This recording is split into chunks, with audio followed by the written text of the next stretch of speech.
All right, hello, welcome back, everybody.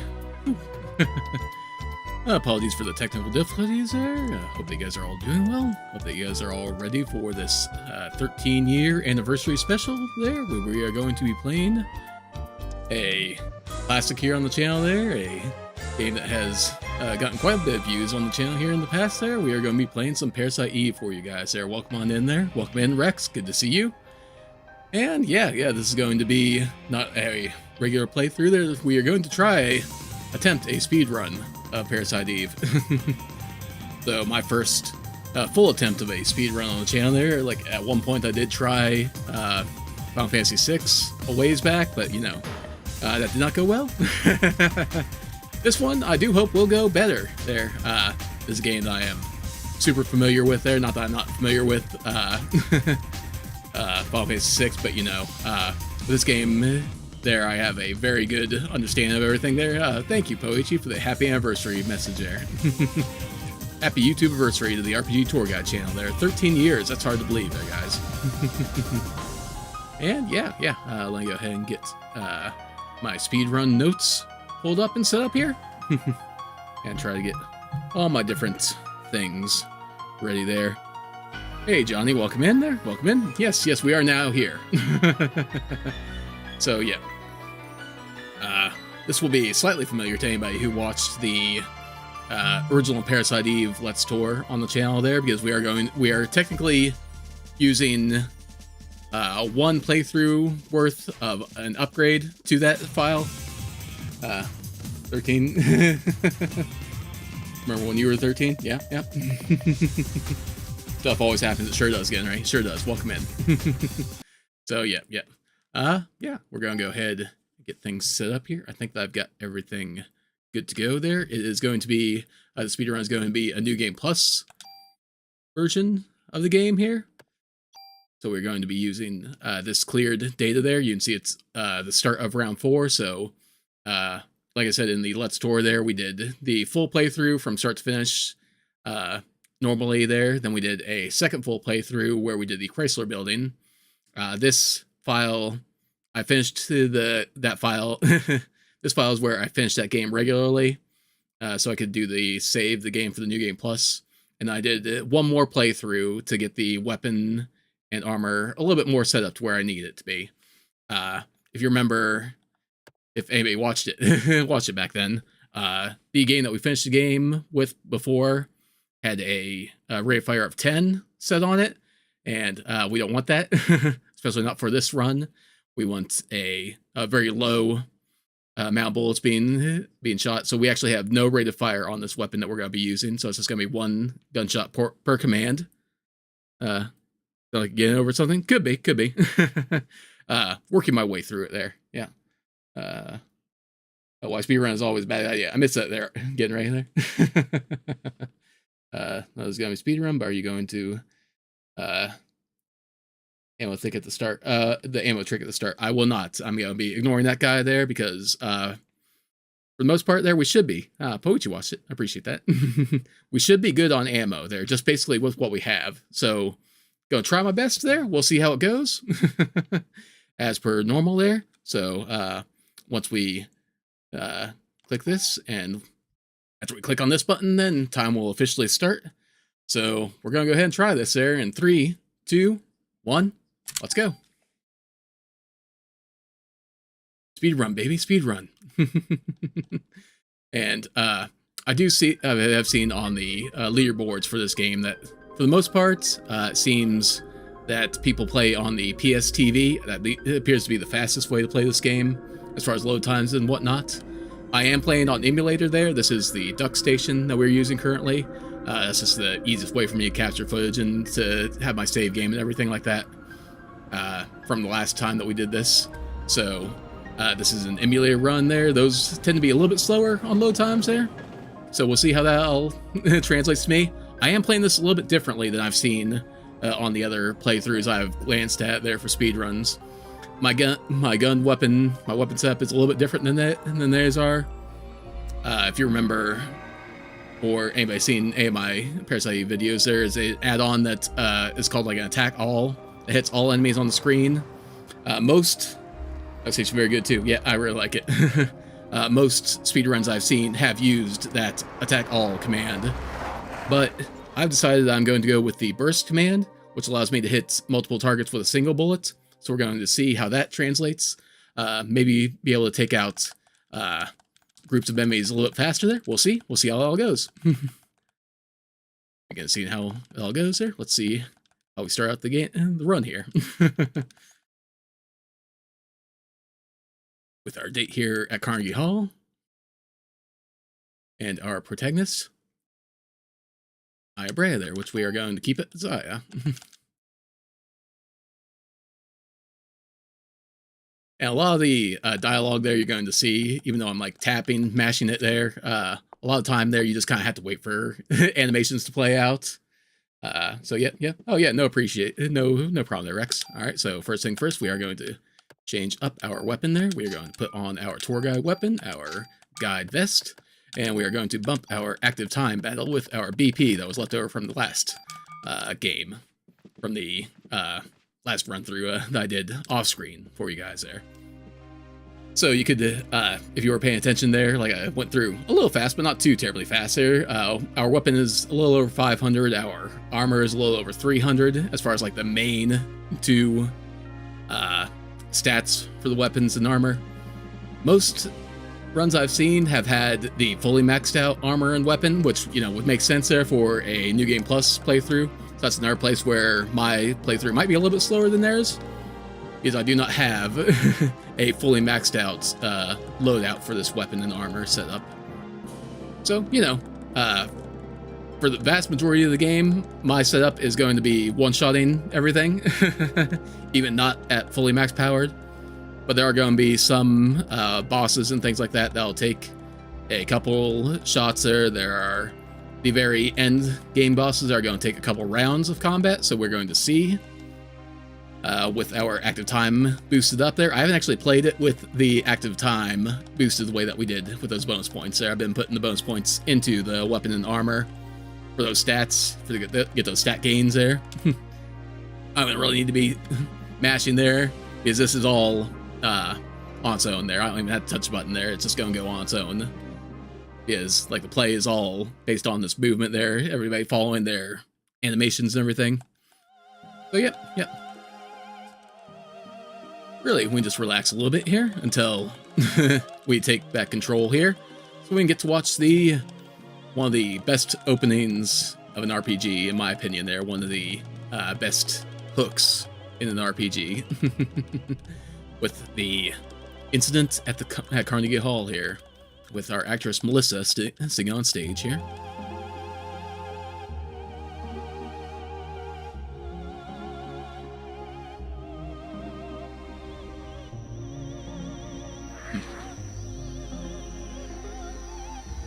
I note that you're not singing there, but, you know, the voice is still going. Fake.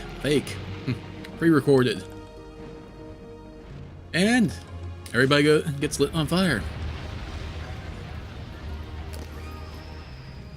Fun times at the opera there, guys.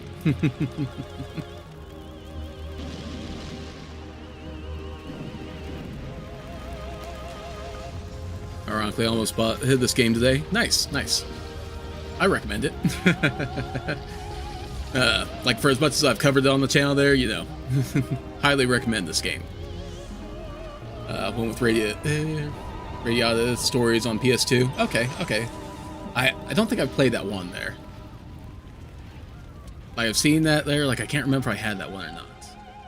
I don't think I have that. I think it's one of those ones I've seen and never pulled the trigger on getting myself.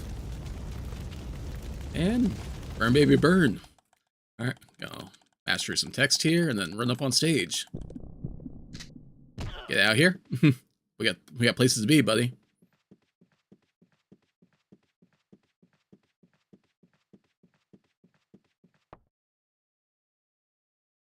Should have maxed out fire resistance next time. They should have. Mouse stop. Music kept going. Yes, it did. Like I said, I call shenanigans. I call fake. Freeze. And again, like, I'm mashing through all this there, but you can tell, like, there's always these pauses between the text there, because she's got to finish her animations. There. So there's a game that you don't have to mash too horribly. Alright, so yep, just one shot. First fight of the game. You see that we're missing a little bit of HP. That's because our armor did boost our max HP slightly. So, you know, even though we didn't get hit, we lost a little bit of HP. But yeah. No worries.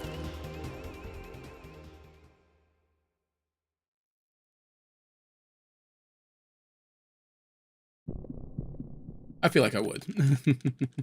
Like the little bit that I have note of it there, like I said, I don't think I played it, but I know a little bit of it there, and yeah, definitely something we'll check out sometime.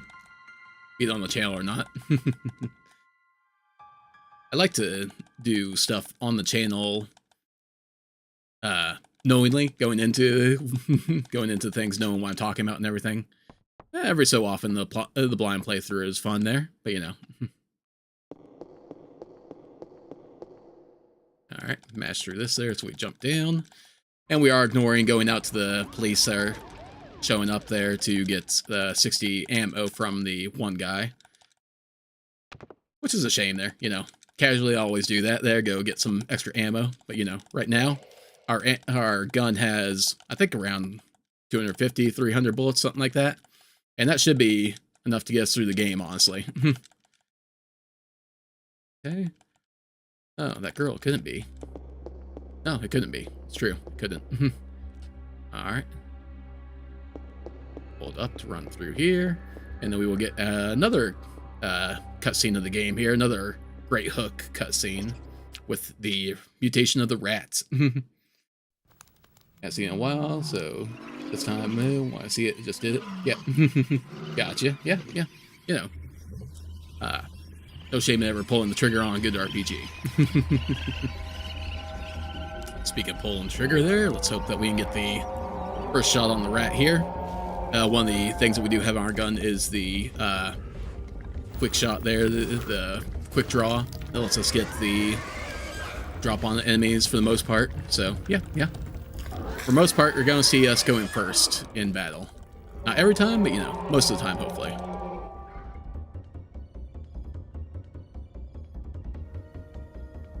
Yep, we got it. Alright. That was a little slow there. I should just mash through there. If I do get, like...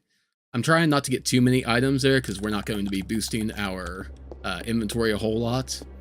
So, I'm going to try to avoid getting a lot of the items from battles there when they're not ammo. Alright, knock this guy over. And get stuck on him. There we go. Alright, we got the theater key here, so we can go ahead, run back down out here, do this first room here, unlock the door, and we're going to do some diary reading to get another key. Get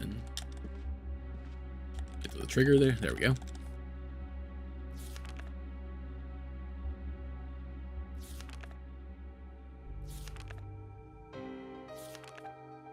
I wish it did mutant animations for the enemies for the first encounters. That would be really cool.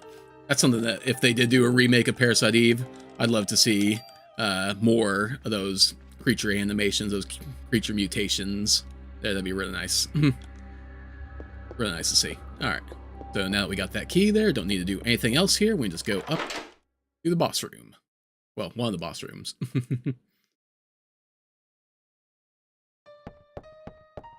On in here. And come face to face with Melissa, who now presents herself as Eve, as the mitochondria have taken over.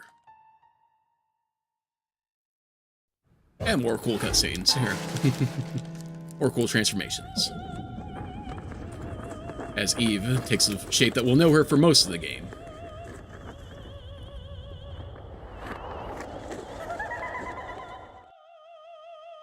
It's really cool how you can sing and laugh like that there, you know? Talent not many people have.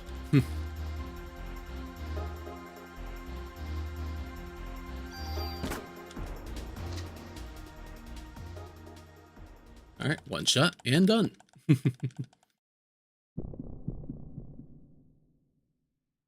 said that's going to be the case for most of the battles here. I do have, at the bottom of our screen there, do have a timer going there. I do have splits going also, but you don't have, I don't have those on screen there. Those are just for me, I guess. Because I didn't want to take up too much screen real estate there. Speaking of which there, our chat is kind of messed up on the screen. Apologies for that. There it goes. It fixed itself. Never mind. Okay, there we go. Got control again. So match through to jump on down.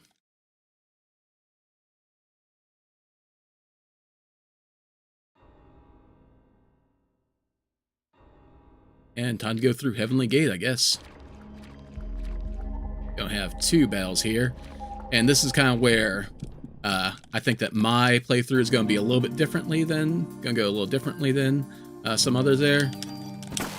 So, like, I'm able to, I move a little bit there to get all of the enemies lined up there, but I'm also moving where I need to be anyway.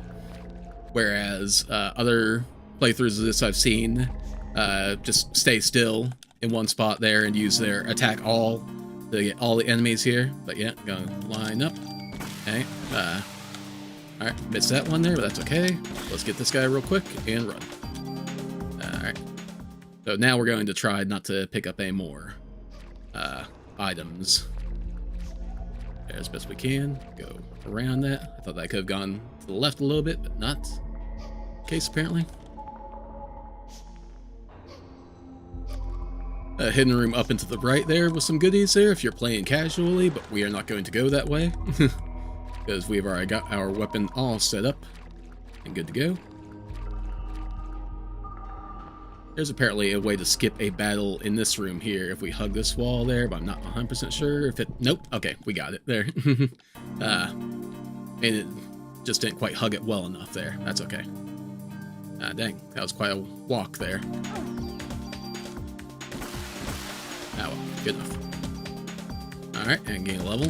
Could have kept that ammo, that's okay. Gotta get in the habit of going down and refusing the items there. Alright, press the switch, open up the door, and then we can go on through to the actual boss fight of day 1 here.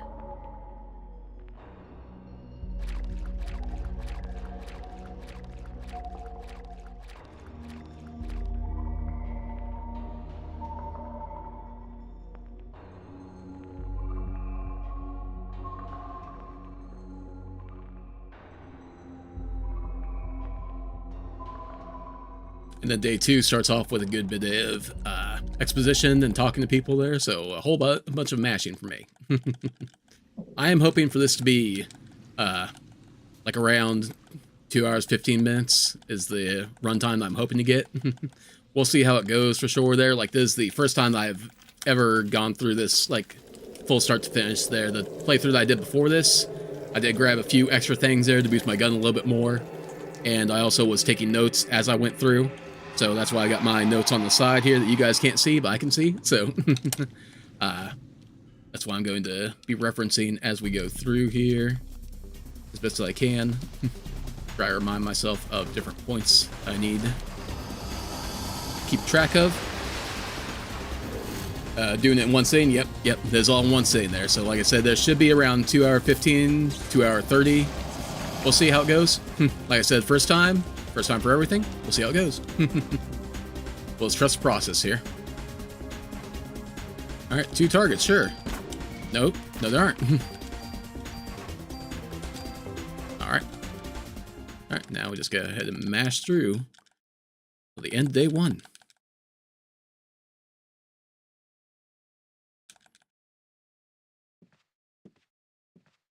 Oh yeah, nice little cutscene here with Daniel. One of my favorite introductions to a character here. Might have to step out for a bit when dinner is ready. Okay, no worries, no worries. Should still be here, I imagine. Hey, Daniel. Ahem. And goodbye. Such a great introduction to Daniel there. Scram, buddy.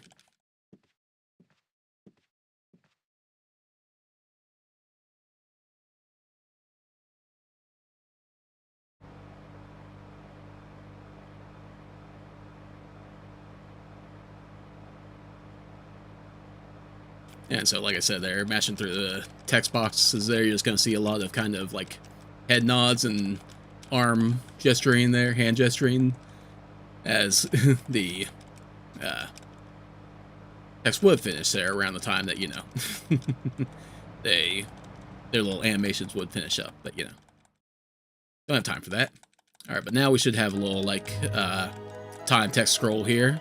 So, like, I don't have to mash through this if I remember correctly. Yep. Get ourselves a little, it all started with this incident, 6 days that were to become a nightmare for all. He chose to not be with me. A 5-hour speed run.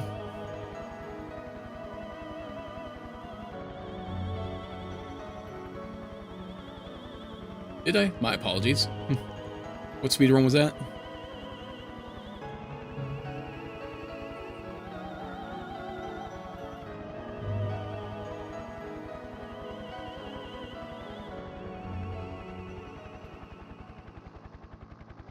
Alright, and this should get us to the day 1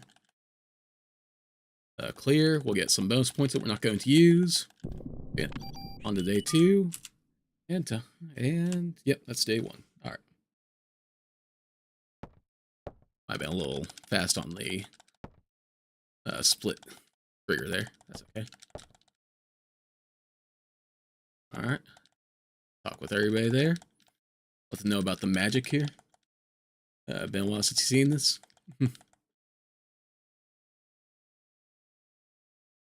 Alright. To chat with the big boss man here.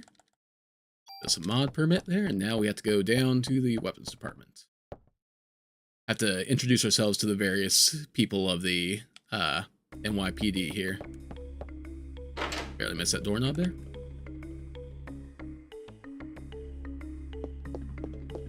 Oh, when that certain scene was coming up there.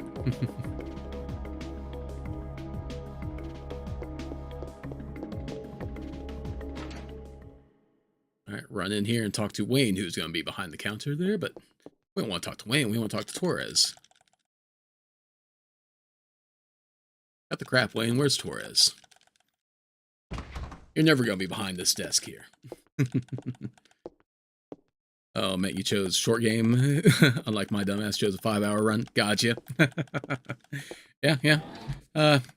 2 hours, 2.5 hours is definitely a little bit more doable for me. Definitely, there are definitely longer games I do want to do speedruns of. Like, I'd still like to do Final Fantasy VI somewhere down the road. Give that a go. I've talked about on the channel there doing a Vandalheart speedrun there. That's going to be around 6.5 hours there, depending on how well it all goes. Going to kind of time that all out and everything there. We'll see how it goes. All right, get the weapon from him. He's going to ask us for our mod permit there, but we're just going to cancel out of that there. Yep, we're not doing that. Then Wayne's going to tell us about tools.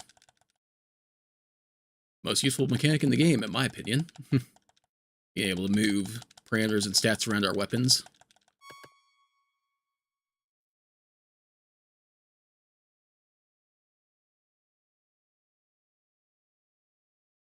Yep, don't have anything to leave with you there, so we can just go ahead and go.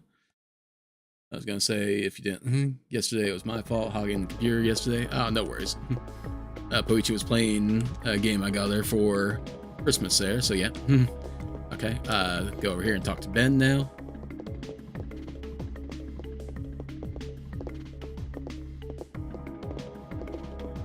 Save your seat on the bus? Can do. Enjoy the dinner there, Rex. Oh, so this is Ben.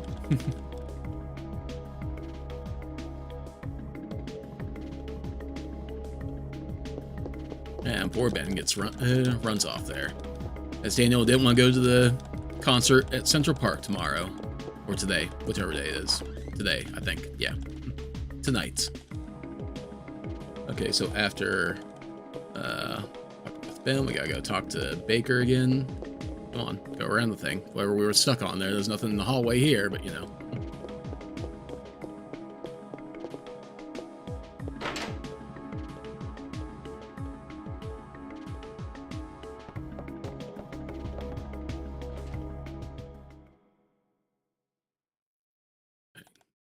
A little bit of text here. Have to do a little bit of a run up and then start walking again. And now we get to go meet with the press. Oh, well, look at the time. And Captain Baker tries to sweep everything under the rug here for us. Not trying to prevent panic is what he's doing there, but, you know. But Aya, you know, being the good cop that she is there, can't lie to the people there. She gotta tell them about the mitochondria and Eve and everything there. And, yep, end of press conference. I was just trying to be a good person, tell the truth here, Captain. Okay, after we talk with Baker here, it's going to kick us to the world map, and then we go to the museum. Because we're going to get this phone call here, there, where somebody's all like, hey, there's somebody that's learning about mitochondria at the museum there. You should go talk with them. And then we get to meet the oh-so-pleasant Dr. Clamp at the museum here. I'll learn about that in high school, something.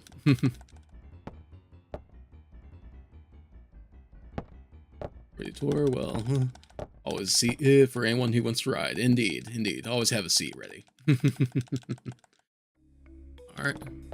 Now we go. Okay, we didn't get kicked to the world map. We gotta go to the world map. Different scene, different time that we get kicked out of the world map.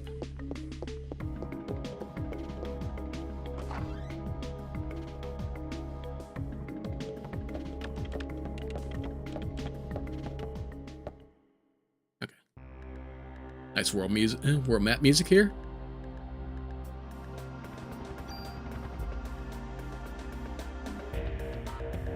And a little driving cutscene as we go. So more mashing. More mashing.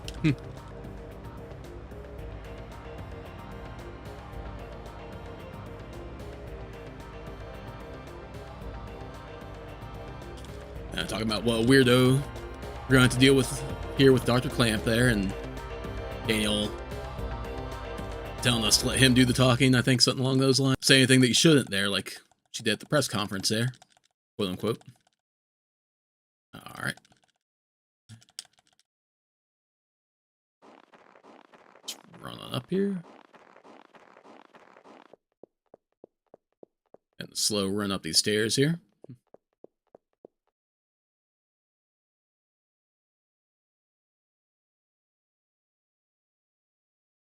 And now the pervy old security guard that's going to ask us for a phone number. Which again, I think I mentioned in the Let's Tour there, like, he says something about, somebody has to sign their name there on the little, like, guest log. And I say, and then Aya says just my name there, and he says, oh, your number if you want to leave that too there. I assume that he just meant, like, badge number because she's a cop, you know? Silly me, silly me.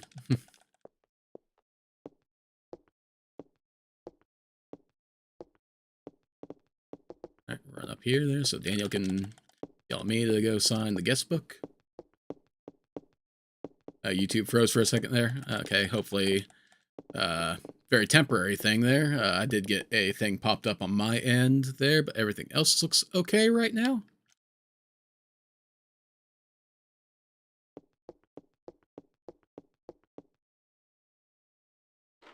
Alright, let's go have a word with Dr. Clamp. A lot of words, actually. It's gonna be a lot of words. About mitochondria and their evolution here. Fascinating stuff, fascinating stuff.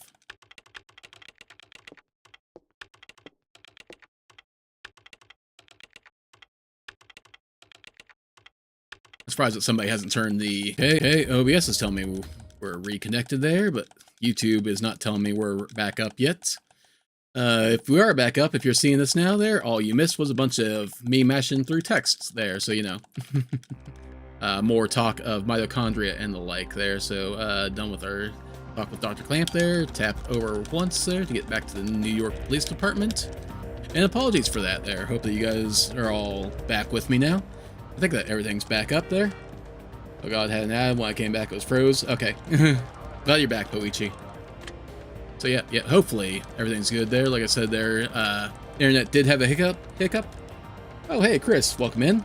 Word up, love this game. It needs a remake or remaster for sure. Agreed. I would be 100% down for that. So yeah. If you are just joining us there, we are on day 2 of Parasite Eve here, where we're going to have a little bit more talky time there before we go to the next dungeon of the game there. Yeah. First, we gotta go over here to the press room. Have another chat with Baker, Captain Baker.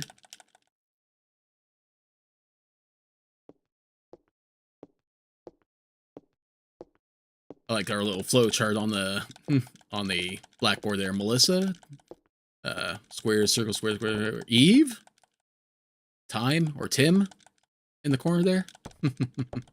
DNA up there. Can't make out what that is next to DNA. MRO. I don't know. Anyway, Daniel runs off there because we just learned that Eve is most likely to strike next at Central Park there, which is where the concert that Ben wanted to go to is being held at. So, yep. Should probably go check on your son here, Daniel. Yep. We're gonna do that now. There, time to go to Central Park and save the day, guys. All right.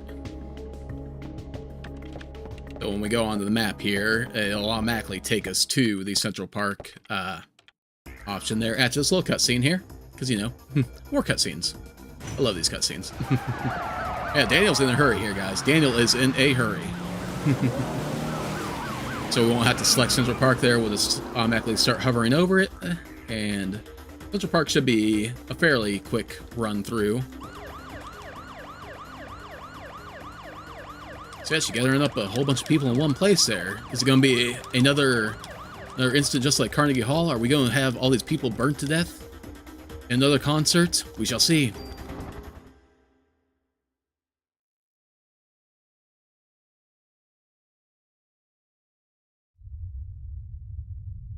Alright, now I don't remember when exactly the dialogue ends here, so tap up here a little bit there, tap direction pads there. Like, I know that we got a little bit of talk here before we go in, where Daniel's all determined that he's going to go in to save Lorraine and Ben. I'll go. No use there. Leave it to me. Alright, depending on you. That should be it. Nope. Okay. One more dialogue.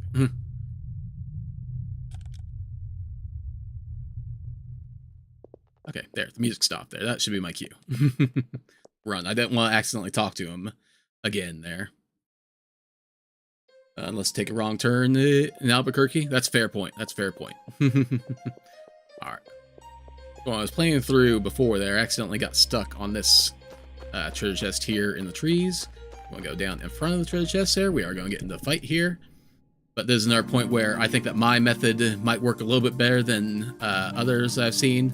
There, where I'm going to run along here and just kind of shoot.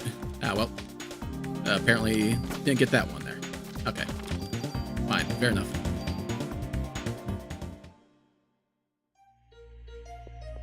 Rather than shooting each of those snakes individually there, like, just taking a hot shot and taking them all out in one shot there. If I had actually hit the big snake there. So yeah, definitely going to be some things that we can work on there for possible future runs of this here. We'll see how things go. If people enjoy the speed run here, we might have future goes of it there. Refine it a little bit there, go back and boost my weapon a little bit more there. The armor is really not an issue here, because the armor is to the point where I'm not going to take any damage here.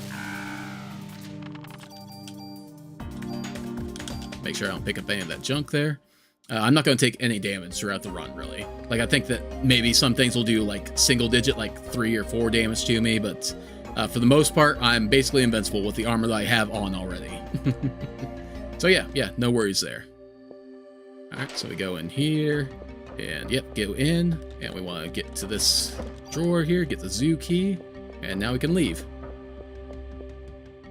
And now I'm not sure about this next screen here, because like I've seen other people play it there where they go down and around there. There's a battle here that we could avoid, but there's a lot, but it's a lot more walking. So we're going to see how this goes here.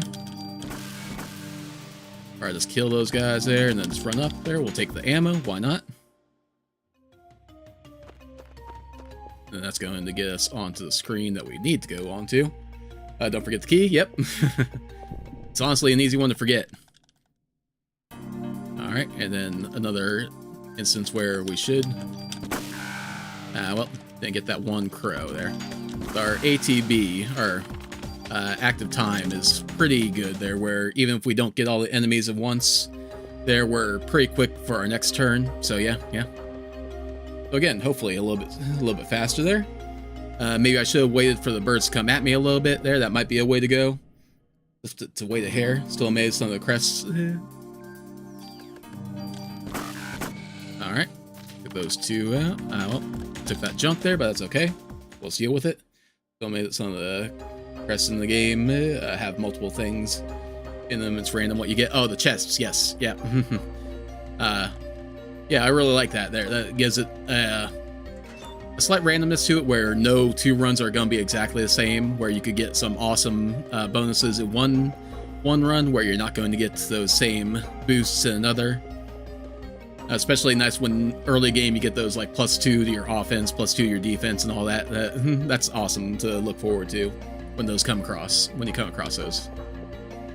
All right, so we're just going to go in here and enjoy the concert, guys.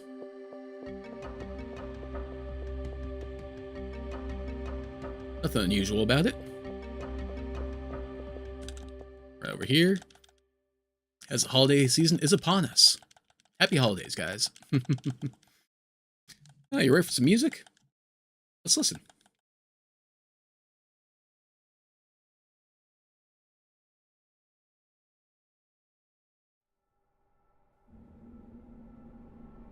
And now, Eve.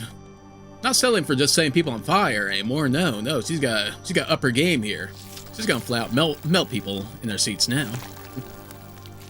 I do really like how this whole scene comes back later in, really throughout the game. That you see this blob of Central Park concert goers come back into the game. It's really nice that like there is a purpose behind this blob here. Sorry for any misspelled words. Oh, no worries there. Just, it took me a second to, like I had to read the full comment there to make it out there, but no worries, Johnny. Alright, we're just gonna follow the ghost girl. Head backstage. Central Park Jelly Roll, that's the one.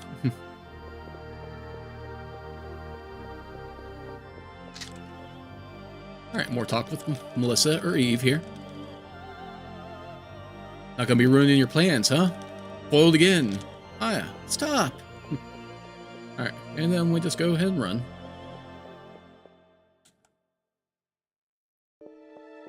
Now we run back the way that we came, and I don't know if you really could tell there, as we walked through this path earlier, there was a dead body lying on the ground that was blocking the path to the left. The body's still there, but now we can walk past it. Before we would be unable to walk past this body here. But now we can walk around it. Wife asked me, how did Ben survive this when his dad couldn't even walk in the park? That's a fair point. Maybe because his mitochondria are younger there, that they're able to fight off the effects for longer. He also talks about, like Ben, during the cutscene where we see him next there, spoilers there, Ben survives and is not melted with the rest of Central Park. He mentions that everybody was acting funny at the concert and everything, including his mom. So there's definitely something that's apparently other people were affected by it there, but he was not. So maybe it might be a youth thing there because he was younger, that he was able to fight it off. But yeah, we just go ahead and run through the snow a little bit there and see our ghost friend disappear. And this is another point there where there's going to be a lot of enemies on screen, but we should be able to take them out in one shot there. There's going to be a bunch of crows. So kill him fast there and hopefully not pick up a bunch of junk. Gonna try my best to. Plot armor, for sure, yeah. That too again, right? That too. Alright, so yeah. Gonna run to the left here.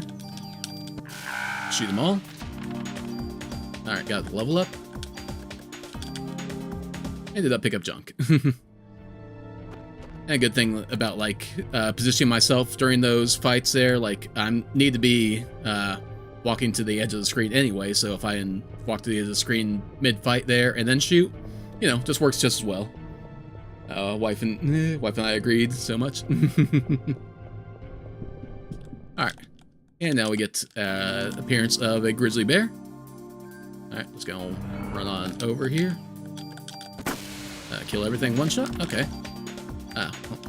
Okay, get out of the menu there. That was all ammo there, so that's fine. That's good, that's good. We'll take ammo. Alright, and we should have a battle against 2 monkeys here that we're going to be sandwiched in between, so we just gotta shoot them each individually. Alright. I could have taken the ammo, but that's okay. Again, gotta get in the habit of not picking things up. As we level up, our inventory does increase that way also, so we're not too worried about getting too many items. There are a lot of key items, especially in the hospital on day 4 that we need to worry about. But other than that, we should be decent on inventory. Alright, got one more screen, and then the main boss of day 2. Which we do have some fights here. Some baddies to deal with. As we're going to run to the right here.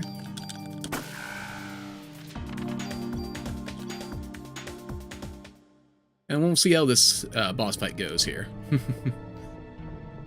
See if I can kill it pretty quickly there. It might be another 2 round. It's pretty much going to be a 2 round thing here because we got 4 worms to deal with. Alright, there we go. Run up here.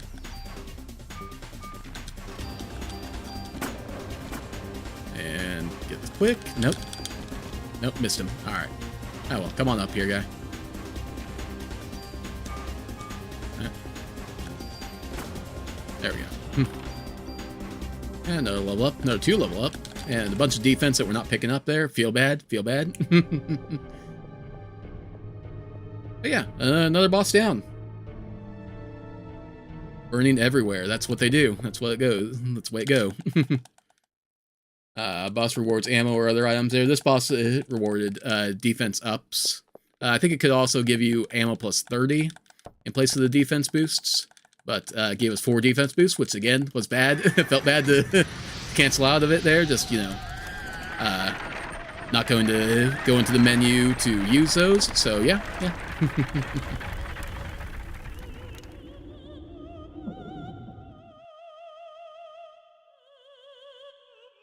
Alright, and we got a little mini boss fight against Eve once again here.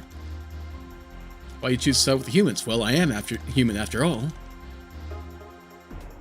No, you're not. Yes, I am. What? Alright, and that's the fight there. Like it's continuing here, but that should have been it there. Oh well.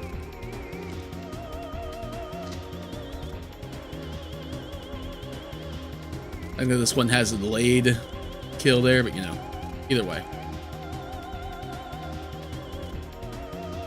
Alright, just smash through here, and that's the end of day 2, guys. Got a good bit of talking before we get to the actual end of day 2 there. Another long stretch of cutscenes there, a little stretch of talking.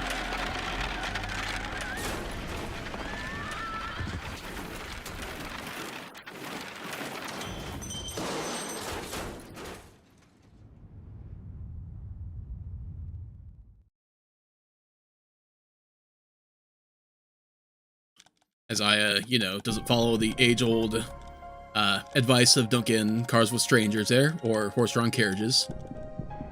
Either way, whichever way works. R.I.P. Mr. Ed, indeed. There, poor guy. Poor guy. Hats off. Our heads.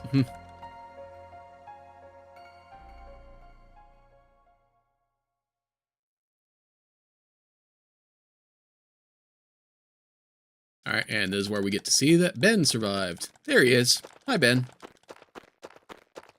And Ben comes up there. Oh, Mom and everybody were acting really weird there, so I had to leave. I told Mom that I didn't want to go, but she stayed. So we do learn that Lorraine, Daniel's ex-wife and Ben's mother, is part of the Central Park blob, if you will. There, so very sad for Ben and Daniel both.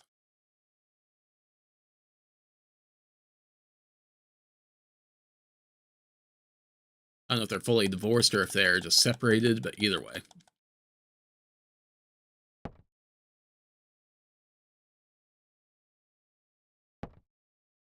And now this is where the police department decides to take things seriously here, and they're going to shut down the entire city there. They're going to evacuate New York.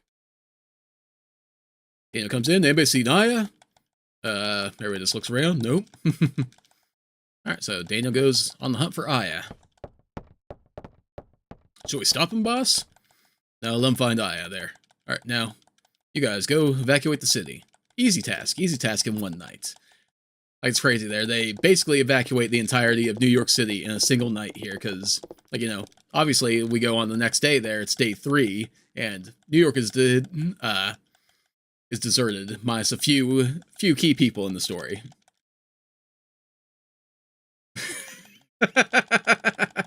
She's certainly separated from body, that's for sure. That was good. That was a good one. Applause, getting ready, applause. Every time you start saying something or explaining, that pops up. Oh, I'm sorry about that. You know what? Here, we'll go ahead and let's see if I can do that delay. There, I clicked on delay there for a bit, so hopefully you guys won't get bombarded with ads there. Apologies. I don't know. I let YouTube set it all up on its own there, so I need to look on those settings there and adjust it there. But right now I hit delay on the ads there, so hopefully you'll stick around with me for a while there, Johnny. Apologies. So okay, we are getting ready, as I said, to end day 2 here. I think we just got a couple more cutscenes here. We do get caught back up with Aya before the end of the day here. Find out what happened with her. Oh, that poor ice skate and scarf. Left alone. So we just yanked the kid right off the ice there. Come on, get in the car. We're going. We're getting out of here. And hey, new main character introduction here. The third of our trio of heroes here. Kunihiko Maeda.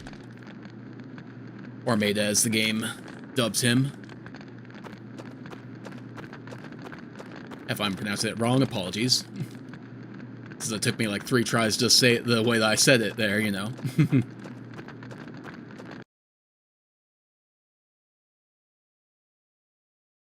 Alright, some more flashbacks here.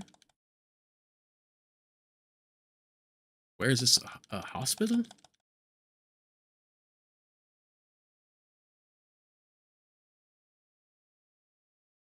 What's my favorite game? My all-time favorite game is a toss-up between Chrono Trigger and Final Fantasy VI. Right now, I would leaning on the side of Chrono Trigger more, but every so often there it flips between the two. There are definitely times when I'm more in the mood to play Final Fantasy VI than I am to play Chrono Trigger, but at any point in time there, if somebody were to say, hey, let's play Final Fantasy VI on the channel, let's play Chrono Trigger on the channel, I'd be like, or you like, you know, just play it generally there. not even channel oriented there. I'd just be like, yeah, I could play that right now. Either of those 2 games right now. Yep. This game's definitely moved up there for me on my list of favorites there, especially like if we're just talking PlayStation 1 favorite games. There is definitely top 10, maybe top 5 of PlayStation games there. I have to sit down and think about it a little bit more. Other games up there, Final Fantasy 9 is up there. Xenogears is up there. Suikoden 2 is up there.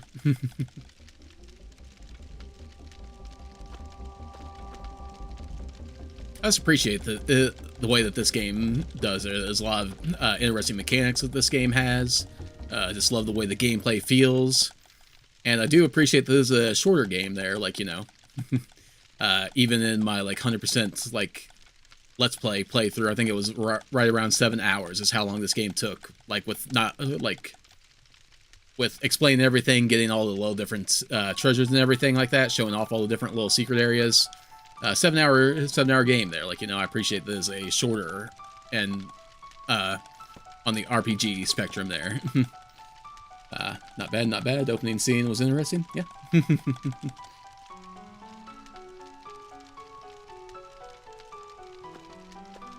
Alright, and now we gotta watch Maida slowly walk out of the area here. So this whole cutscene was the group talking about how Aya is worried that she's going to become a monster like Eve, because she has the same kind of abilities that her mitochondria are reacting to Eve's there, so she's worried that maybe she's a monster herself, just like Eve is.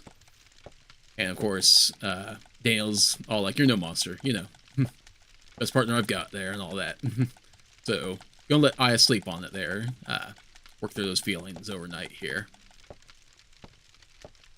And Maida was more keen to step out sooner there. I guess, you know, just meeting Aya. Had that connection with her there. Not yet. Not quite yet.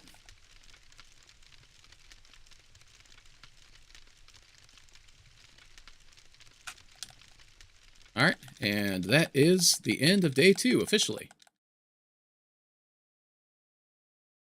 We're gonna get our little thing here. That is another day in the books. And now Aya's gotta get moving here. We don't have time to sit around here, Aya. We got a city to save, a world to save, potentially.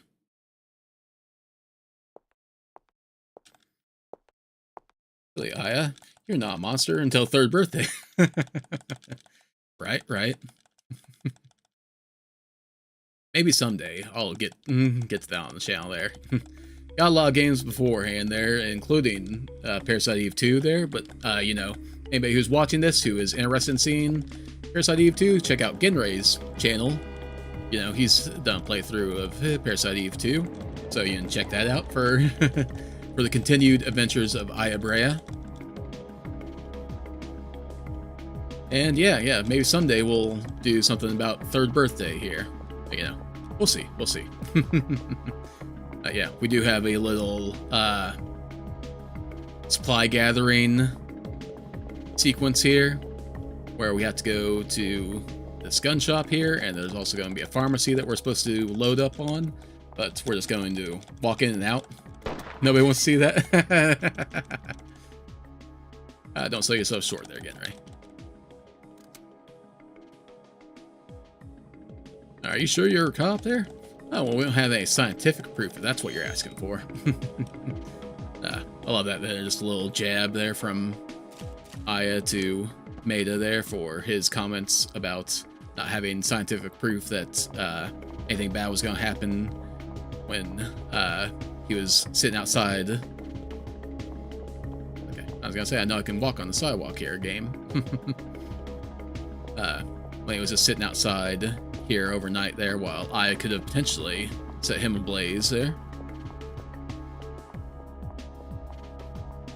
Oh yeah, all we need to do here is just walk into these 2 different buildings there, so the game is all like, oh, okay, yeah, you got what you needed.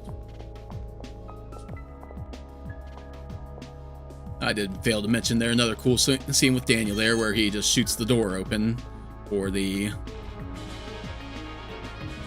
Oh, hey, Johnny, welcome to the RPG Tour Bus Pass program there. I do believe that as you become a member of the channel there, that's awesome. I appreciate that. Much appreciated there. Awesome to have the first member on the bus there with the official bus pass and all that there. Very cool of you. I appreciate it.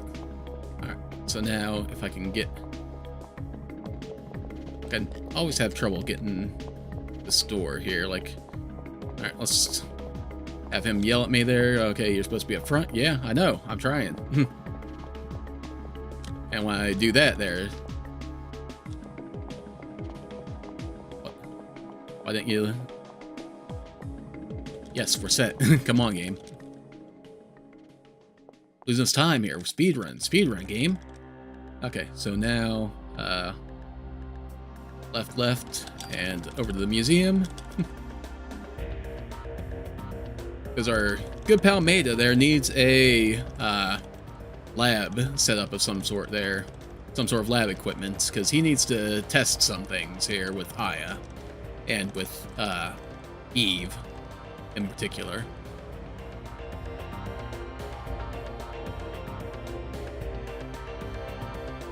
Okay, just gonna mash through here and get ourselves in our cutscene here.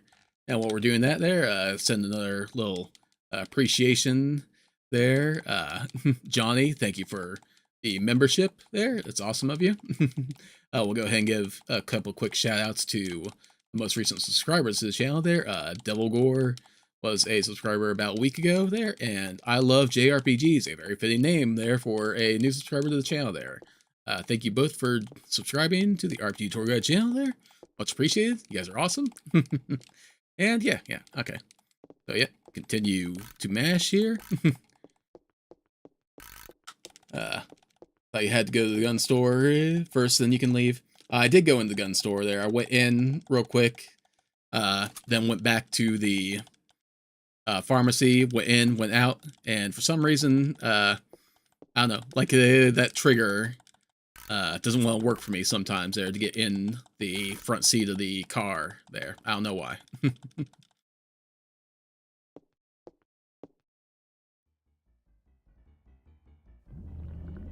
Right, but yeah, we get another little CG cutscene here of the cells, how they react to the influence of Eve here. This is, I believe, Maida's blood mixed with a specimen of Eve that he took off of Aya's jacket, if I remember correctly. Where Eve touched Aya there, left some sort of skin cells or something like that, who knows. But anyway, we can see here that Eve's influence, not very nice, not very friendly. And it latches on to the cell there and takes over the nucleus. The evil mitochondria do.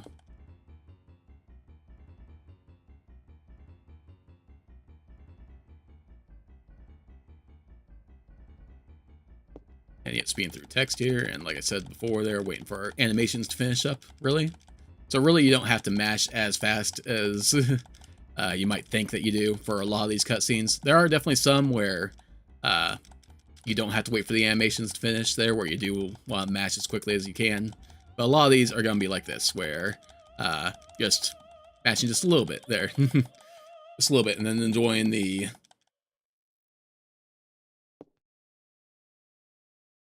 Oh, you missed that becoming a member? Gotcha. Yep. We did peek in there just real quick there. Just walk right in, right in and right out. So, yeah, easy to miss there.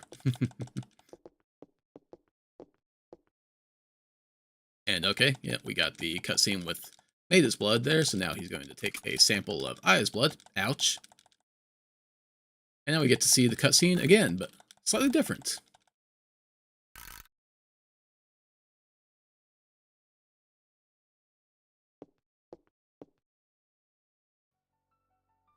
Same, but different, if you will. So yeah, just speedy zoom to the cells.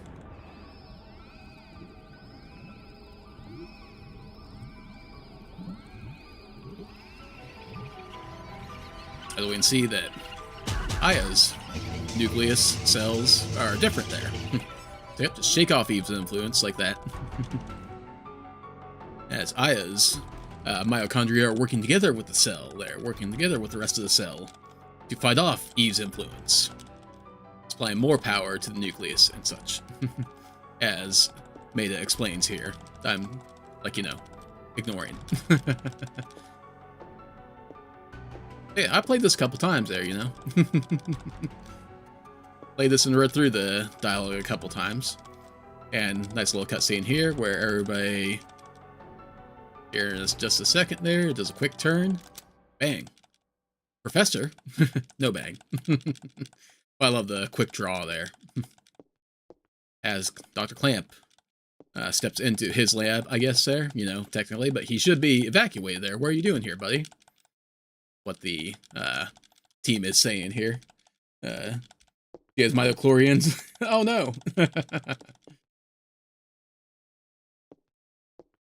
It's the worst.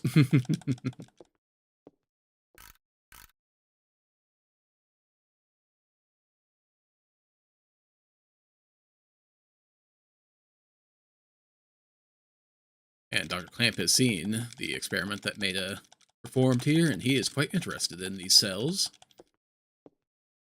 Maida's not given up where they came from, though, but of course Dr. Clamp is clever enough to figure it out there and pinpoints Aya as the source here. And like everybody else there, I think that Maida also asked her, and Clamp now asking her, "What don't you get hot or whatever there with the?" Okay, I skipped through him turning the monitor off there. Kind of sped through that dialogue there. He's supposed to turn that computer monitor off because Daniel was looking at it there when he shouldn't be. And during this little cutscene there, this interaction, Maida was snuck over and turned the monitor on to see what he was looking at. It's a listing that listed Lorraine and Ben on it there. HLA listing, I think is what they called it there. Basically about compatibility for organ donors. And now you'll get the shock of, oh, hey, look, the computer screen's on now. That's weird. But computer screen stayed on because Daniel got to Clamp first this time. I think I've done that before there where I skipped that. So I think we go left twice there and back to the New York Police Department. For another cutscene here. Our driving cutscene here, but day 3, there we're going to get a little bit of a surprise at the police department. Not our usual visit.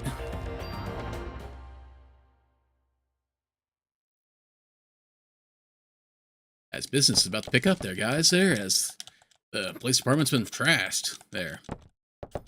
Eve is taking the battle to us, apparently.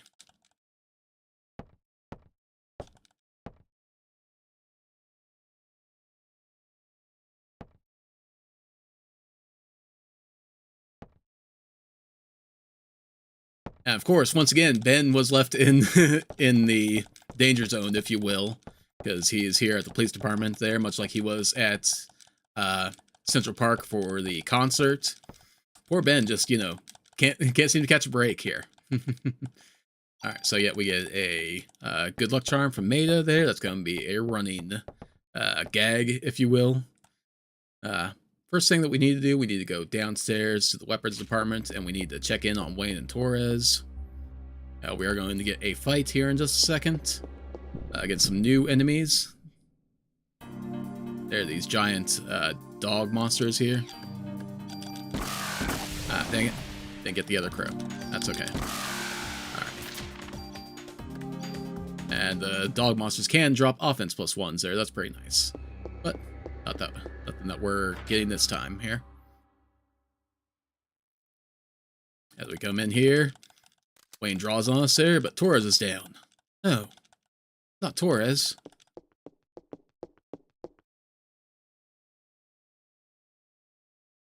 Why didn't you shoot, man? Why didn't you shoot? There was some sort of gun incident with his daughter, I do believe, there, where a firearm accidentally went off and killed his daughter, so he swore to make firearms as safe as it could be here at the police department.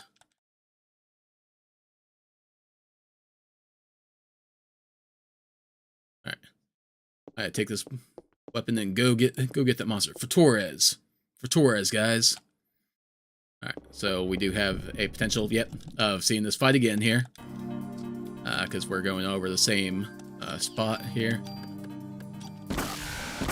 Alright, that's okay though. That's not too bad. And the crows do drop junk a lot there, so that's less good. But we do need to come over here and see that this door has just been flat out busted open here. Kathy. Kathy, who was left in charge of Ben, basically, there. Alright, and now the awesome music kicks in here, because we gotta go save Ben, guys. Maybe it gives you inventory -1 is the theme here. That's for sure. That is 100% for sure.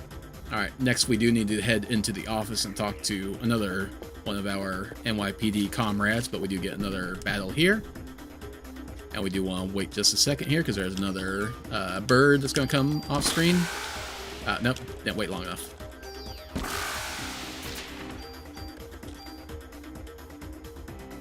Imagine this was made by Kojima, how cutscenes would be like. Paying for speedrunners, indeed. Yeah. Alright, we'll get around that there and go down here and talk to Warner. He gives us a little bit of info. Oh no, don't worry about me, go save Ben. Alright, stand back up there, we can go ahead and leave. I do believe that there's, I think Hicks is his name there, the other one of our like main officers that we... Oh, okay. First, this little cutscene there with Shiva and Ben. Shiva. Such a good puppers there. She's trying to stay away there. She knows that something's going on. She's fighting that mutation. But Ben just, you know, Ben just being a good kid there, worried about little puppy dog. All right, yeah, we do need to, once again. All right, there, I think I got them both. Yeah, all right, good. So yeah, Hicks laying down on the job here, buddy. We're not even gonna talk to him there. We're just gonna go upstairs. Speedrun, buddy, speedrun. You're fine. Shake it off. All right, don't have any fights here. We do have a fight on the next screen, but I think we get another cutscene on this next screen first. Another Ben Shiva. Yep. Shiva growling at Ben there. Like, I interpret this as like she was trying to get away from Ben and trying to put distance between them before something happens, and growling to try to scare Ben away. But Ben's not taking the hint, because again, he's just a kid there worried about the puppy dog. Rub some dirt in it, yep. yeah, sure. Speedrun, baby, speedrun. Alright, so we got another quick battle here against some spiders. Some spiders.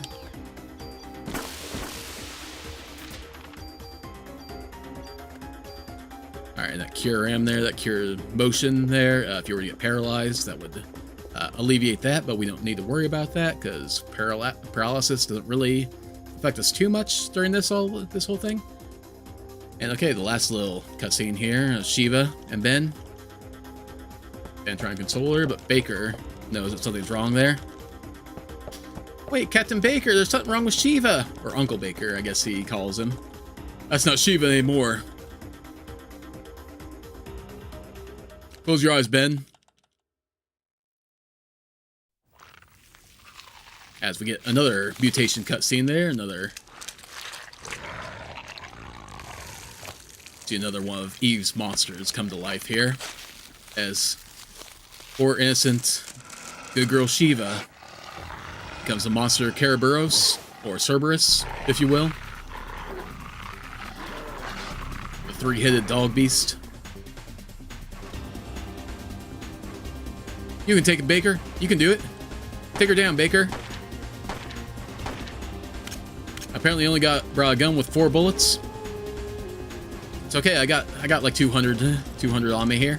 I can help you out, Baker. I'm coming. It's hold out, guys. It's hold out.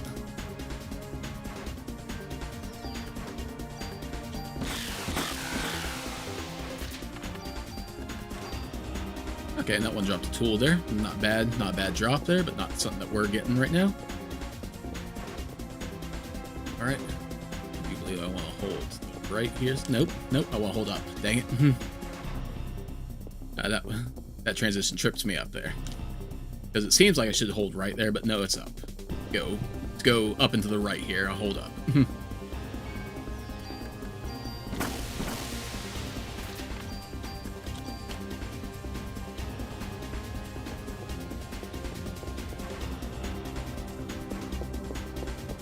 Alright, through this door. Boss time, guys. Boss time of day 3.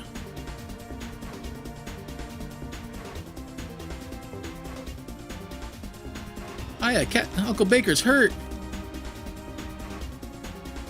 John Carpenter called. He wants his dog thing back. Yep.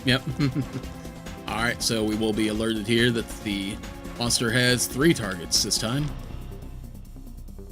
There are 3 targets there, so I want to get to the side here. There we go. 1 shot. Boom. Done. You're done, son.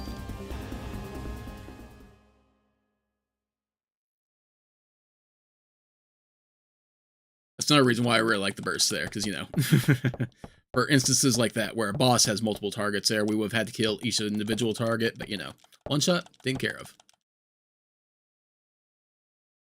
I did want to position myself a little bit there, because like I did on my playthrough setting up for this there, I think I got too close to Shiva there, to Cerberus, and only hit 1 of the heads instead of all 3 with the burst ability. So yeah, just wanted to make sure I was positioned well to get all of them. So yep. And now it seems like Uncle Baker's going to take a break here from police work. So yeah. And Ben makes us promise that we're going to make Eve pay there. Whoever did this to poor Shiva, gotta make him pay. For Shiva, guys. For Shiva. And that's another day in the books there. Alright. On to day 4. And now, Daniel is playing Captain here. Captain Daniel. Doing great, Captain.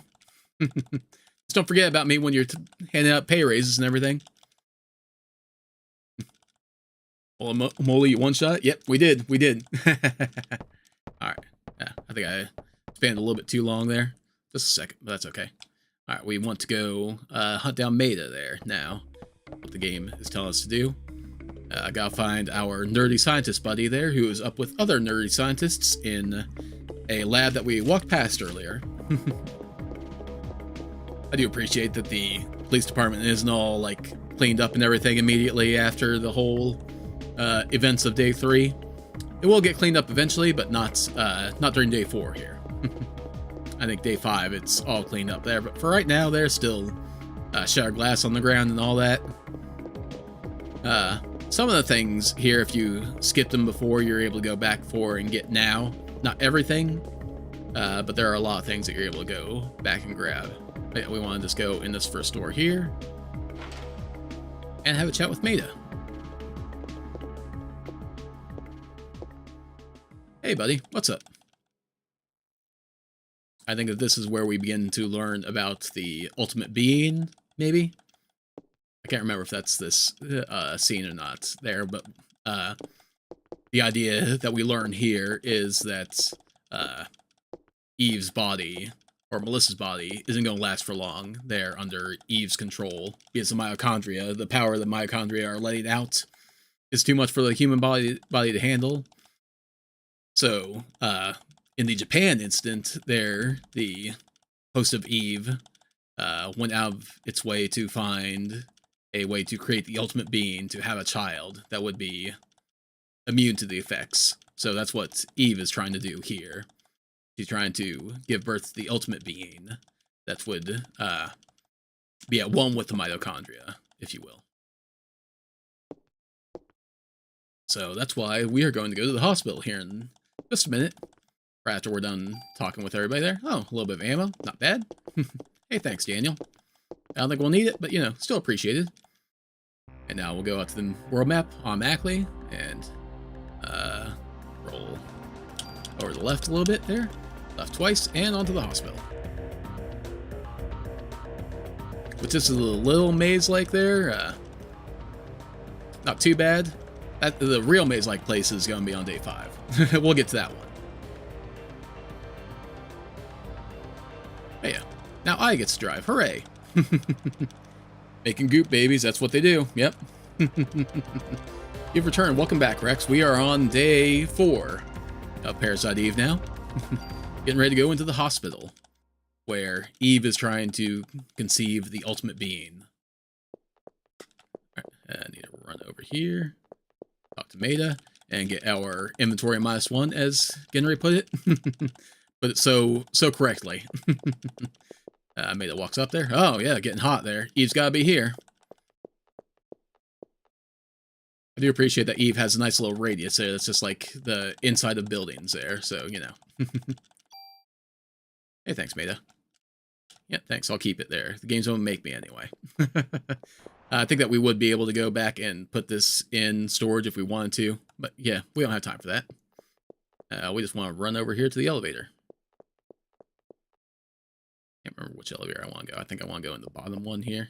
Oh, well, Ghost Girl, you're back. Is that me or Maya? So yeah, I want to hit the button, get inside.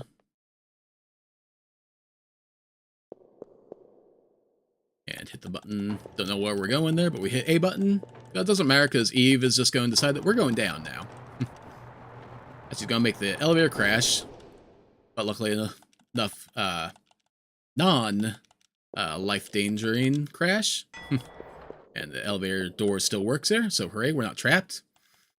Not trapped yet. As she cuts power, we're trapped now. It's been really good dinner. Yeah. Like on half an hour, 3 days go by. Yeah, for sure. Alright, so yeah, checking that door. Door's locked. Elevator won't work. So yeah, we need to get 3 fuses now. So, we believe that we want to head up to this first room here. It was homemade soup. Nice. Alright, and then over on this shelf here, I didn't really, yeah, you saw the sparkle there a little bit there. Fuse 1. Yeah, we'll just head back out there. If we go deeper in the room, there is a fight in that room, but we're not going to deal with that now. Alright, and now we just head on up, down this hallway. I have to eat slower right now. With your stomach there, gotcha. Yeah, no worries. Like I said, we were here. We were here waiting for you, Rex. Alright, we want to go all the way down here, and the door on the left should be where we're going. Should be a key hidden in here for us. Another key hidden in drawers there. Game likes to do that. This side here, yep, autopsy key.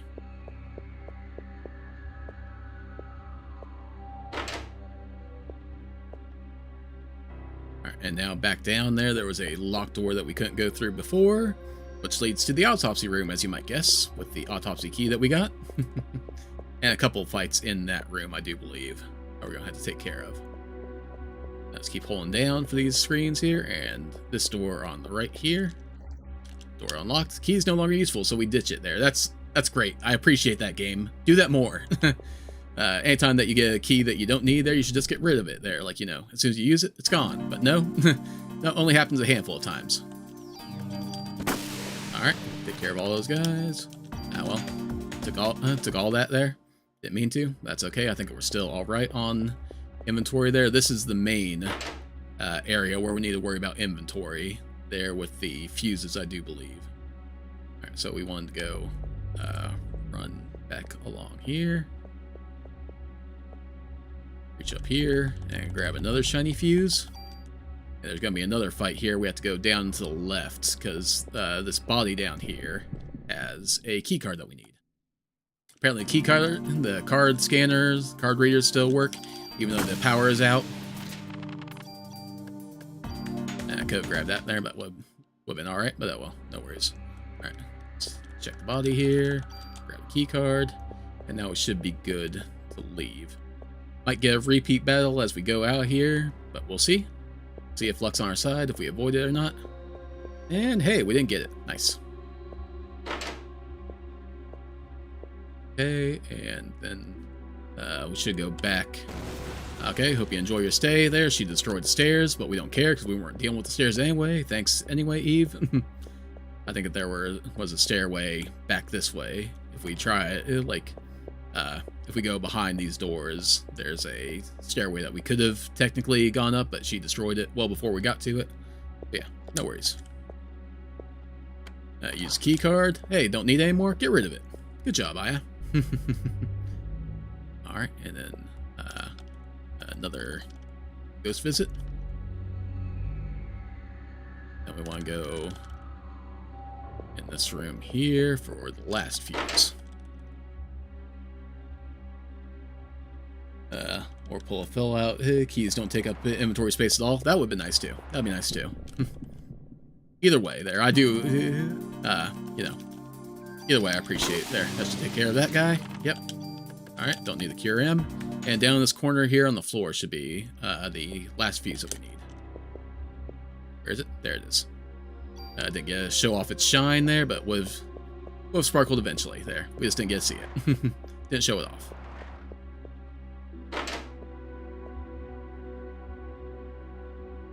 Alright, and now we want to go up here and deal with the fuses. Get right up on the machine here, and okay, main circuit board. All these fuses missing. Just hold up and to the right and spam A. Then I need to go to the left. Nope, didn't want to do that yet. That's the wrong one. Power off there. Time loss. Repair the wires. Then turn the power on.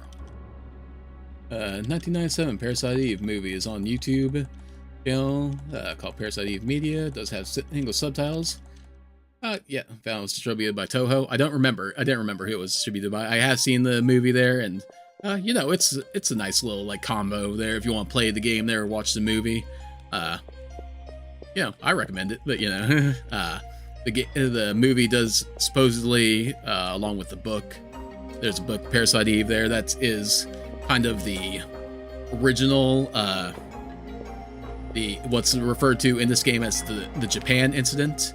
Takes place in the book and the movie, kind of, like, you know, some slight differences. But yeah. Oh, 2 ghosts. Maya and me?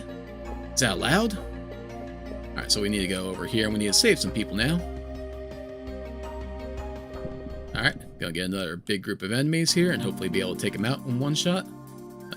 Aim myself here. Nope, gonna have to do you separate there. That's okay, though. And another level up.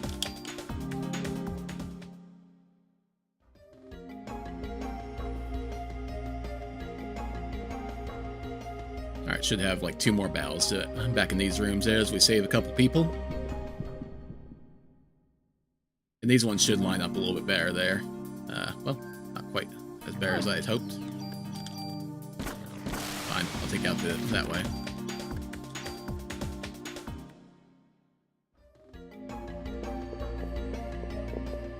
Okay, looked and last you did this game was 7 years ago. Was that how long it was? That's crazy.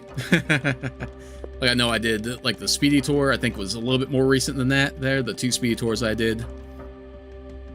Like, a little bit more recent, not too much more, to be honest. That's crazy. That's crazy. Alright. Moving on here. Save the one doctor there. Now we gotta come back here and save the nurse that's back here. And we want to be in the middle of the screen when we're done here, but yeah. There we go. Because we want to have a little cutscene right here. Perfect. Perfect position there. Watch that man 7 years ago. Man, he's still doing stuff there? He's so old. Parasite Eve was attributed by Toho. Godzilla owned by them. Magic crossover. Dang, if Eve could take over Godzilla there, geez, we wouldn't stand a chance, guys. I think it was like our second Creeptober. Was it the second one? It probably was. Probably was. Still crazy. Still crazy to think about.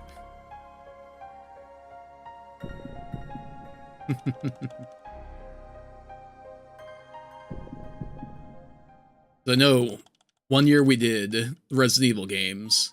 I know 1 year that we did Castlevania games. Then 1 year you and I did the Parasite Eve games, Genray. I think that was the last time that we did, like, group playthroughs for the Creeptober. There, where we did a theme between all our different channels. That'd be cool to bring back sometime. Alright, hug that wall there to skip the nurse running off. Alright, do we get a repeat here? No. Awesome. Alright. So now if we go over here, might get another repeat fight here with the slimes, but maybe not. Alright, awesome. No repeat. So now we just talked with the doctor here. We should get another key card, I do believe.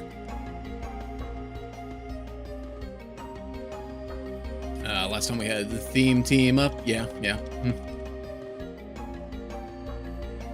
Alright, and the doctor also tells us about the artificial insemination room there. That's up on the 13th floor.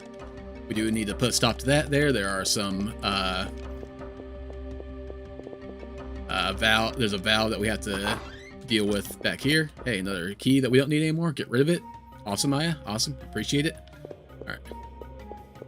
Now if we go back to that broken up stairway, I think that you can get like another like offense +1 or some sort of item like that back there. But yeah, nothing that we're dealing with here.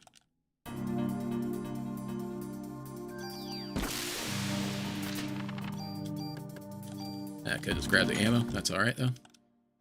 Losing your save on Sweet Home. Gotcha. Yep. Alright, we do need to hit this valve here.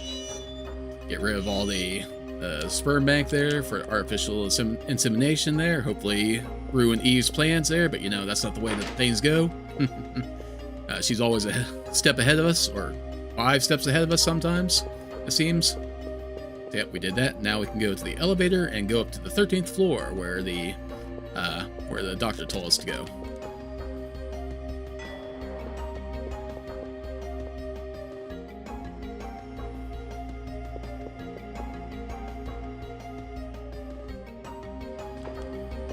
Was the last time you played this? Played this when you did that Creeptober intro video. That was the time that I played it fully on the channel there. I have done other things there, like a speedy tour about the game, but yeah, that was the last time I played it fully for the channel. Yeah. Alright, gonna have another fight here, which should be able to take care of pretty quickly. Blast them all.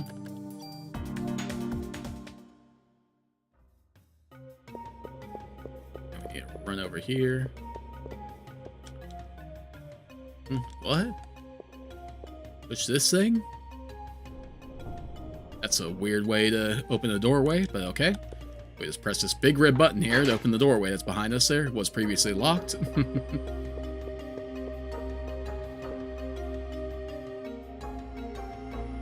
Alright, we do need to go through here. Another fight. I think if we go to the left, there's a treasure chest with like Parasite energy boost for our armor. But we're not going to grab that. We're going to go to the right instead. Head on up. And then go into this file room on the right here. I think that there's another... pass by the door. I think there's another fight in here too. Yep. But yeah, I did enjoy doing that little intro video there for the game.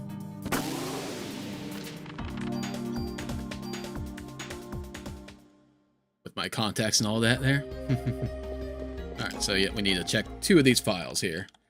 Fun fact, I turned on one of Ryan's playlists once to start cleaning the house. When I came back a couple hours there, it was frozen on the Creeptober screen. Me doing my laugh with the contact lenses in. Nice. Alright, check this one here. That one gave us junk, I do believe, there. And then this one gives us the key that we need. Elevator key. That was just a little bit of backstory. I think that one of the files was about Melissa needing a kidney transplant, and then the other one was about Maya and Aya's mom and everybody. They got in like a car accident there, and they were taken to the hospital there. Neither one were surviving, and they were both organ donors. So I don't know if we learned there that Maya's kidney was transplanted into Melissa. I think that we learned that a little bit later there, but that's basically the start of where you learn that Maya was an organ donor, and her kidney was given to somebody there and ended up being given to Melissa. So it kind of plants the seeds that Maya was the original carrier of Eve. So yeah, good stuff. If you've seen our Let's Tour playthrough, you would know that that is like the big deal with the Chrysler building, learning that kind of a backstory there about Maya and her connection to everything. Alright, but hey, we got on this elevator there. It's boss time now, guys. Against the Queen Spider, I do believe. Okay, we want to run in here. And it's going to run us down here, get into the fight. I want to get a little bit closer here. Do you think that was enough? Yeah, yep. Even though it didn't seem like it there, that was enough to finish the thing off there, so yep. And now we're going to be in a much closer fight with it here. Yeah, this blasted away immediately there. Does 0 damage to us. I think that's it there, even though it seems like the fight is still going on. Yeah, I'm not able to do anything. But yeah, that was it. Boss fight done. Also, our match for Ryan Phoenix. Nope, not at all. Alright, I think I can stop worrying for the most part about our inventory there. Like, there are going to be a few spots where we do still need key items, but that was the majority of it. Was that Goma? It could have been. Queen Metallic Spider or whatever there. Yeah. It's one version of Goma. That's right. That's the one. Non-Nintendo Goma. Don't sue us, Nintendo. Alright, but Eve is going to tell us there that, you know, we should team up here, or, you know, she can kill us. One of the two there. As she's just going to send a jet flying at us here. The military sent their fighter jets after Eve, but Eve's influence takes over, kills the pilots. And now, planes crash, and that rubble is coming right towards us. Fun. Yeah, we need to get off this roof. And if you don't get off this in time there, it is a game over. It is an insta-kill. So yeah, this was a lesson to be learned the rough way there if you didn't know that you were supposed to run down to this corner of the roof here. See, there's a little, I don't know what to call these things. They're a little work elevator off to the side here that we're going to jump off onto there. And apparently that's going to be just enough cover for us to not get killed when this jet comes crashing down into the hospital. Let's avoid that huge explosion there. You know, just duck down a little bit. You're fine. Sure that is in the list of Rex's parents didn't allow Rex to play a game. Yep. Not surprised. All right, but we got the Queen Spire was apparently not quite dead yet, sir. As the Queen Spire tripped the brake there, sending us hurtling down towards the ground there, and dropped a little baby spider to fight us. But yeah, we killed off the baby spider, put the brakes on just in time. And hooray, that's another day down in the books, guys. We're gonna eventually get back to the NYPD here for a little debrief, but yeah. Onwards to day 5 thereafter. Every game that Ryan plays is on the Poichi couldn't play it list. Duck and cover, 50s PSA for everyday living. I mean, case in point, guys, there, you know. You would have been fine if you would have just ducked under your desk, hands over your head. You would have been fine, you know. Worked fine for Aya Brea. He won't let you play it? No, she's talking about, like, when she was growing up. She wasn't able to play any games either there. Poichi's parents were pretty much in the same camp as Rex's parents there, as far as not letting play games there. Alright, so we just need to head down to the captain's office here.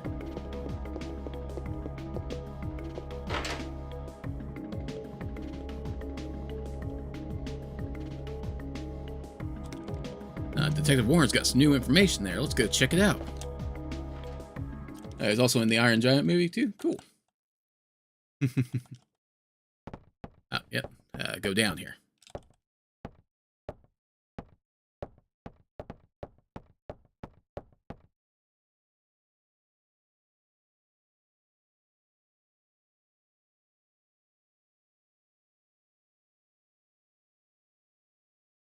Alright, as we learn here that, you know, we didn't know about this there, but apparently Detective Warner here got the scoop that our good old pal Professor Clamp and Melissa had been meeting during the night there, so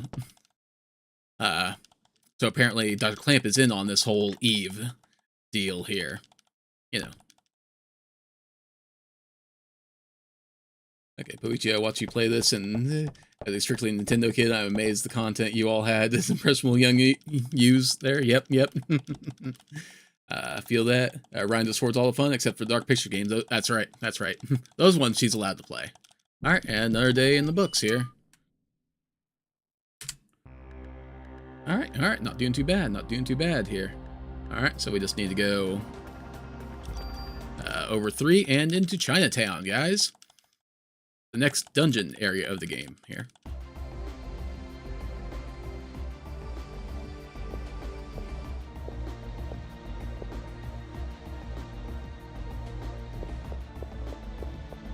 Play those because it's funny when I scream in every game.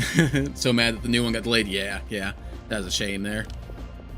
Alright, so we're just going to go ahead and continue running forward here, and Chinatown is littered with cats that we have to deal with there. So yep, just going to move over to the side slightly. Ah, dang it, that one just barely moved out of the range of my attack. Shame on it.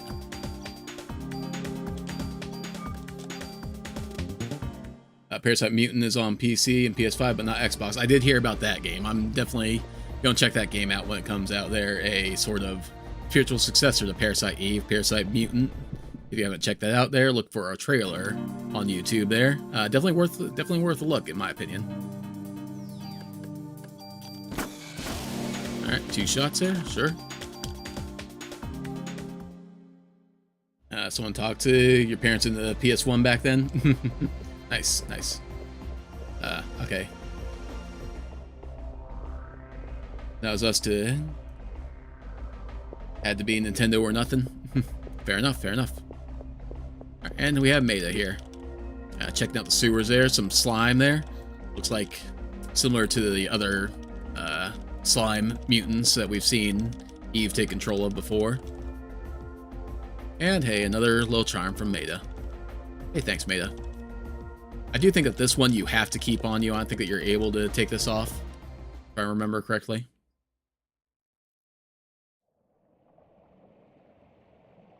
I think Vice City was the first game allowed to play more mature games, of the more mature games. That's pretty good. Like, I really want to go back and play the GTA games there, because I never, like, played them. Like, I always goofed off in them there, did the silly stuff there, put the codes in, and just ran around doing all the crazy stuff in the games there. I am going to take these Cure Darknesses, because we're coming up on a tight corridor where there are going to be 2 bats, and if I get hit with the darkness a bit, with their little darkness waves, I want to be able to cure the darkness immediately, so I can still shoot them right away. Oh, okay, it's a frog this time. Okay, different enemy this time. Nice, nice, okay. I'll go ahead and take the medicine too, why not?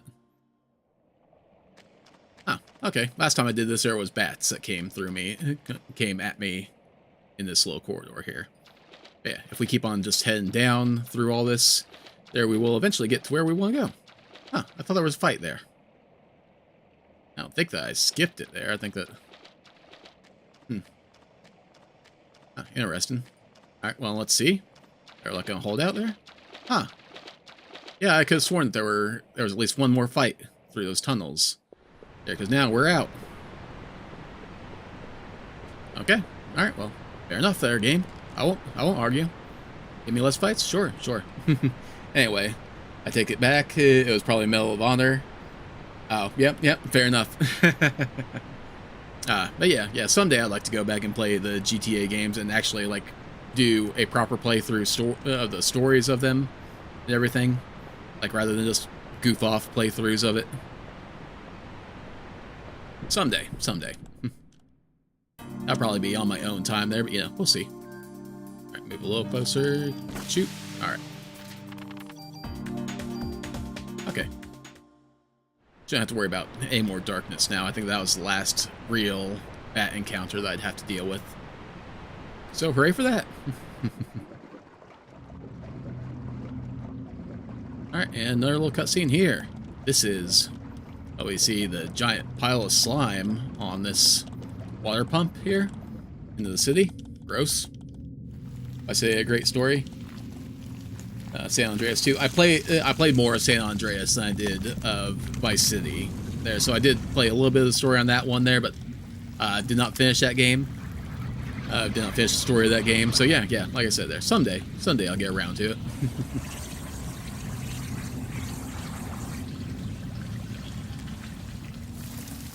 When time allows, perhaps. Alright, so now we just need to get out of this cutscene and head up the stairs. I think we got, yeah, a little bit of dialogue there.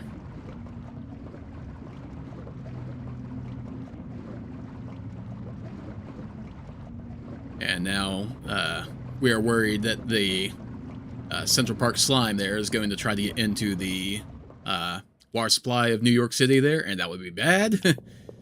Very bad for so many reasons. So gross for so many reasons. So yeah, we're going to turn off the pumps there, or pump the slime out of the water supply here. Alright, so we need to turn this on. Pump 1, activate. And pump 2, activate. And then we get a little cutscene of the slime getting pumped out.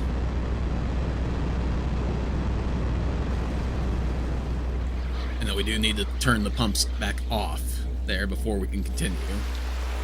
And yeah, they seem a little sad. They seem a little mad about that there. And made a mess. Threw a little temper tantrum there. Okay, so yeah, need to check this again. Turn off. Okay. And now we can head through this doorway and out of the Chinatown sewers and into the subway.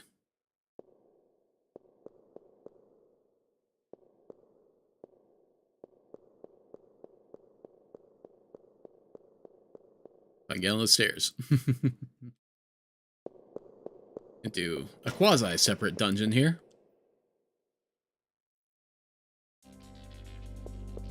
Alright.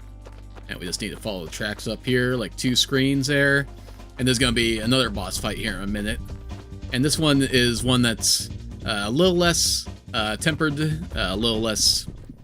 works a little less well with my setup here with the burst ability, because the monsters in it separate into all 4 corners of the screen, and in that case it's basically impossible to make my burst ability work with that, so it's going to take 3 turns. This boss fight should take 3 turns. Together we know he didn't play GTA 4 or 5. They are not together. Oh, okay. Okay. I missed the... Okay, gotta wait for them to land here. Okay, yep. There we go. And the ATB fills up pretty fast there, so yeah. And another level up there, and we're just gonna skip that there. Okay. Had a friend that wouldn't let her boyfriend play GTA because she considered cheating when he picked up the street workers. And yep, they are not together. Gotcha. Okay. Alright, so yep, we go ahead and run across here. I gotta remember when the screen transition happens there, I need to hold to the right instead of the left there, because I got that mixed up before. And we get this key, and now we learn, the slime is heading toward the museum. Legasp. You mean when we found out that Clamp was part of this there, we probably should have been focusing our efforts on Clamp. And we are on to disc 2, guys, there, so we gotta switch over the disc there. Checking disc. And then I'll just pop us right back in on the bridge here. Yeah, we're on to disc 2, guys. Nice, nice. Still day 5, but disc 2, day 5. And we're near the end game here, guys. We're almost done. So yeah, we just need to run straight down here and hopefully not get into any repeat battles. Did not play Red Dead with anyone around again. I still need to play Red Dead. Those games look like fun. Again, you know, the kind of sandbox game there, if I understand correctly, how Red Dead works. Those games seem like a lot of fun there. It's just, you know, finding time to play those games there. Alright, so I just want to hop up on the platform here. And this should put me right in front of the doorway that I need to get into. Yep. Run up through here, and we got the gate key there, so that doorway opens. Huzzah! And now we're out on the world map here, so...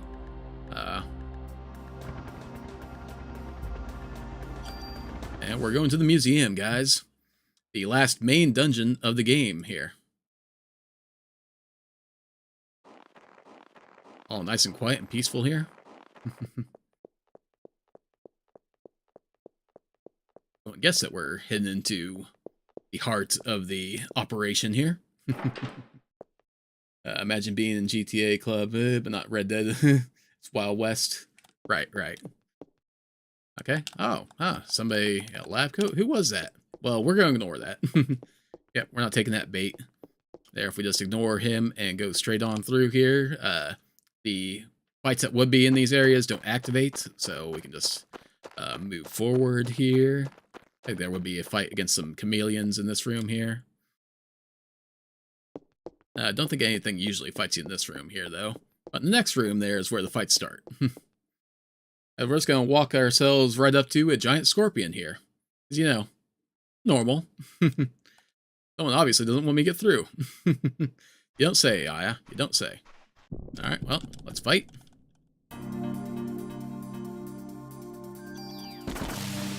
And 2 shots, dang. Slipping. Like of all times it happens there. Family over 10 minutes. We're going to shut it off. Gotcha. Yep. Okay, so, yeah, we want to go through here. And look at that. Dinosaurs. Weird. Alright, kill those dinosaurs. Picked up some junk. That's okay, though. How the hell did the dinosaurs get here? And now the music kicks in there. We officially have learned that this is not what seems there, guys. We do want to just continue forward through this room here. Some more chameleons. And the chameleons love dropping junk there. Happens in Legend of the Guy also. Gotcha. Okay, we do want to go up into this room here, and then we're going to immediately turn around and leave that room. Like you're not even going to really see much of the screen there. Yeah, okay. And then a little cutscene. What was that? And earthquake? Maybe? Alright, I think that's going to take us back into that room automatically here. Okay, well, something happened. Oh, well, that was weird. And some armadillos up here.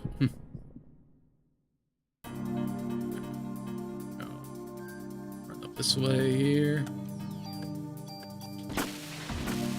Alright.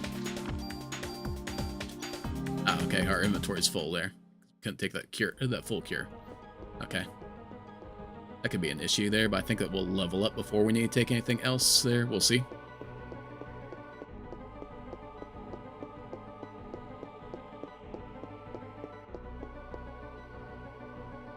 I may just really quick during a fight get rid of something. Or I could just quickly go into the menu and use an item there, use a heal or something. Let's get rid of it. Anyway, we want to go through here. I think that this doorway would have been blocked off before if we didn't get that little cutscene with the armadillos breaking down the walls there. So we want to go up to the 3rd floor.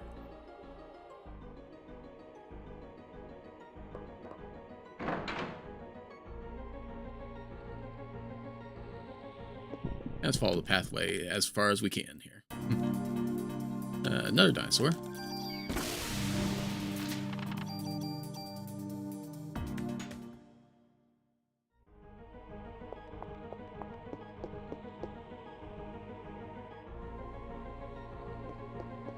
And should be another 2 dinosaurs here, or is it chameleons here? Oh, 2 armadillos, okay. Fair enough. And they're a level up there. I'm trying to remember which key item we need here. Okay, I think that we continue going straight down here. I do want to push myself here.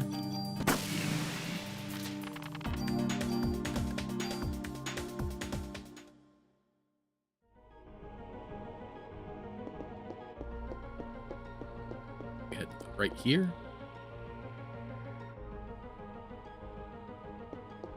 Yep, Yeah, that is right. Because, yep, get the big glass shatter there as the pterodactyl attacks us. The pterodactyl might take 2 hits there. I think it only takes 1 with the level our weapon is currently there, but like maybe it's my level. Okay, it does take 2 hits there. When I level up again there, it should only take...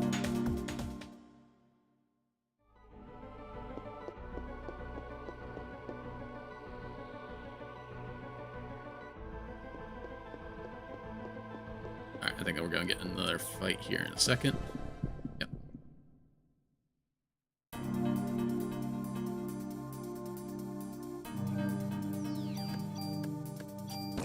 That dinosaur in a shot there. There we go.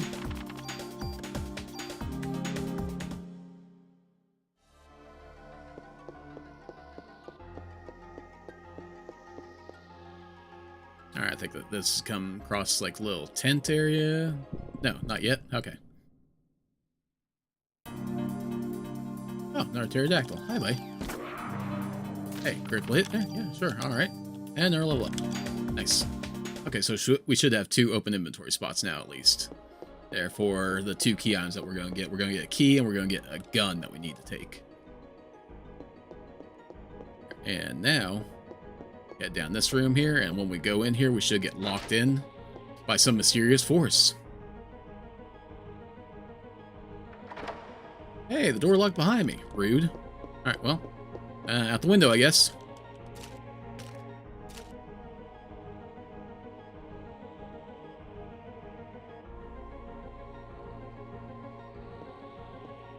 Alright, run over here. Looks like I can jump down from here, right? See, play safe there, Aya. You can do it. You got this. Yeah, no problem. Only 3 flights of stairs. 3 floors up there if you miss. No worries. And she lands it, of course. Phew, made it. Okay, now from here we need to make our way to the security office, I do believe. There, which is going to be out the door to the right here. But another fight first. Alright, line you up there. Well, you're on top of me there, so not get lined up properly there. Could have taken that ammo, but that's okay.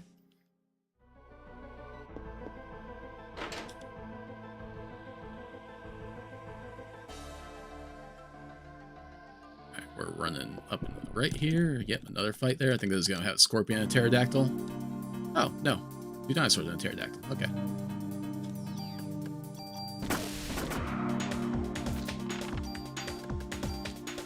Nice. Alright, so we go up this way there, and then another couple hallways, and we should get to the security office there.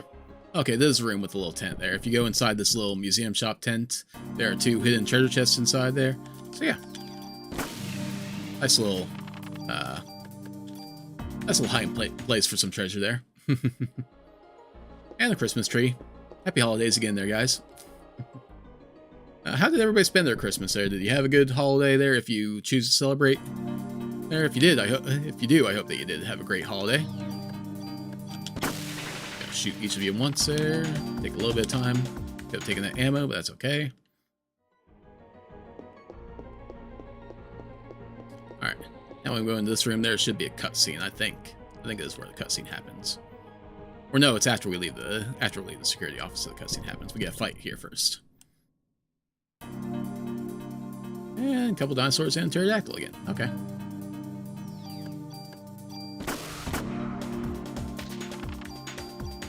And they're a level up. Nice. We'll take it. We'll take it. When we go to the next cutscene there, I'll put a pause on the ads again there too, I think. There for the next little bit. We're getting pretty darn close here, guys. Where's the alarm? I see the alarm glowy button here. Deactivate. Okay, and now we can leave.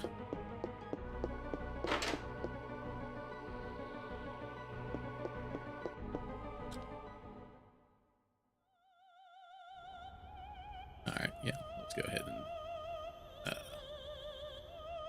hold off on ads for now there. And yeah, we're getting very close, guys. Getting very close there. We got mini boss, the main boss of the museum, and then we go into the final boss fights of the game.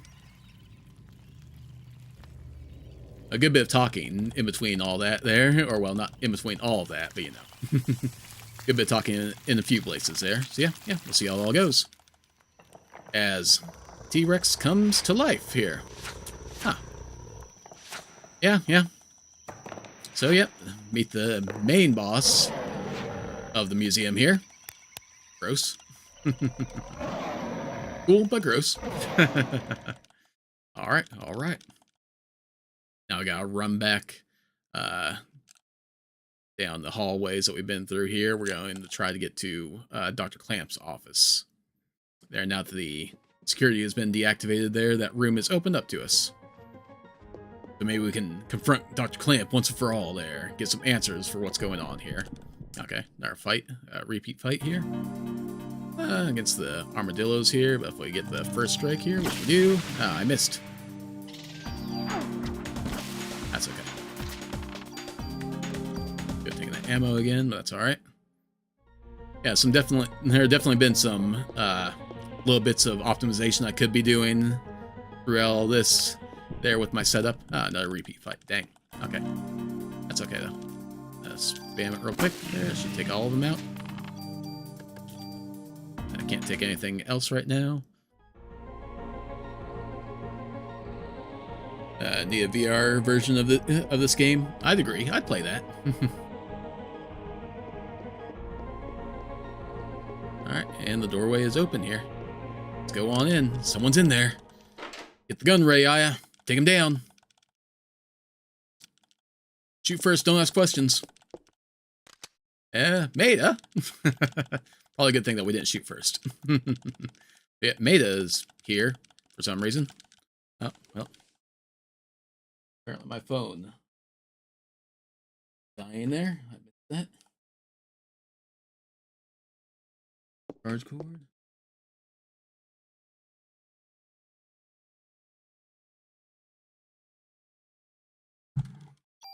Alright, and we get key item, Maida's gun.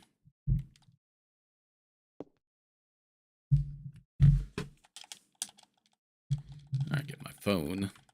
Charge back up here.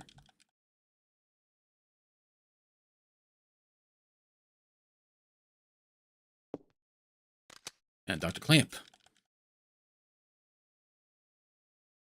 Dr. Clamp gives us some answers there.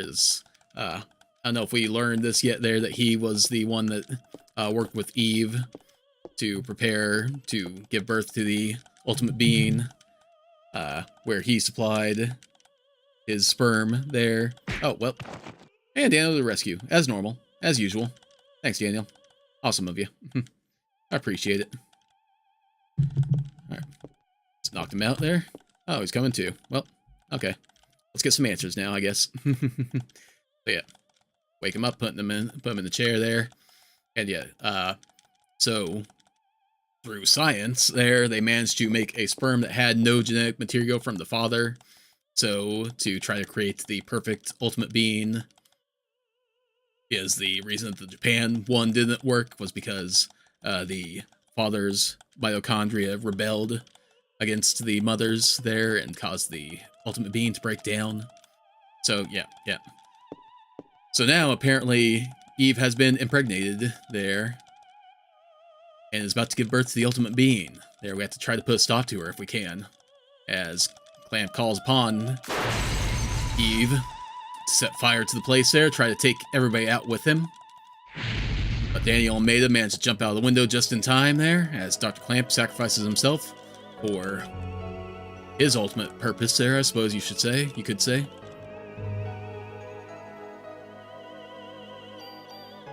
Well, okay. Yeah. The clamp key in place of our old gun, I do believe there. I think that we apparently did have just one inventory spot, too many taken up. Okay. So anyway, we're going to head. God dang it. West. Okay. Yeah, okay, through these doors here. Go, baby, go.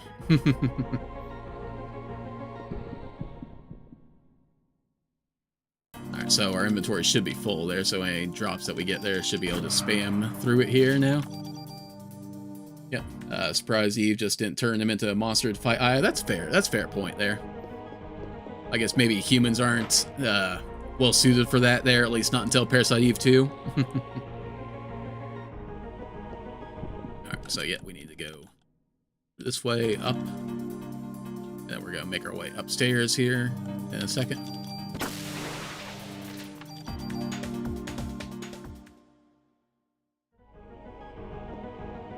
Use the clamp key.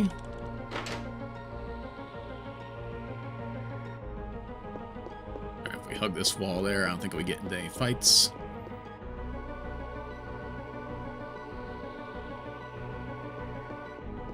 Around this there, and we're gonna go face Eve here, except, of course, there's a Triceratops standing right there. And of course, the Triceratops is gonna try to kill us. Surprise Eve. Okay, yeah, I read that one. Alright, let's take on the Triceratops. Alright, and that changes again there. And dead. Okay. Well, that was fun. Alright, so let's just go ahead and continue on down where we were going here, and Triceratops is apparently back, even though we just killed it. But launches out the window there, and falling down to the first floor. Oh, well. Ah, dang, we gotta climb back up there, I guess. Oh, well. It's rough, buddy. Oh, man, getting hot. Well, anyway, let's just leave. Apparently, we're not just gonna leave. Where was his transformation cutscene? I know, he got robbed. He got seriously robbed. This guy got a transformation cutscene. Anyway, this is the real boss here. So just gonna leap down that. That's there. And boss time against the T-Rex, guys.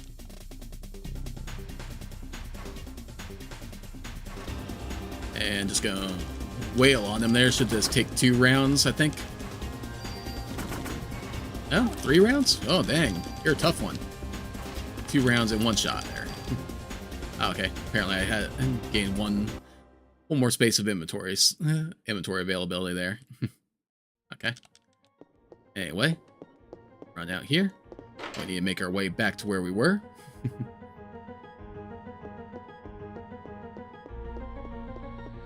I think we could take the elevator there. I think, I don't know if it's slower or faster there to really take the elevator. I'm just going to take the stairs.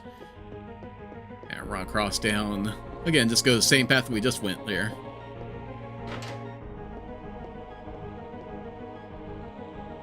And just at the 2-hour mark now here. The world record finishes in like 8 minutes there, so we're not going to get that, but you know. Doing pretty good there for the first try here, I think. And for trying out this setup here.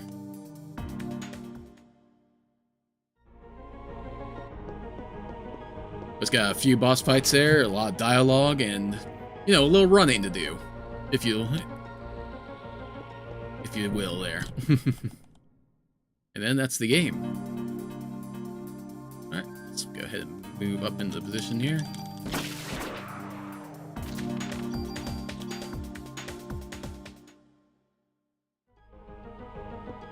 That should be the last random fight that we get here. The rest of it we should just be able to walk up to where Eve's hiding.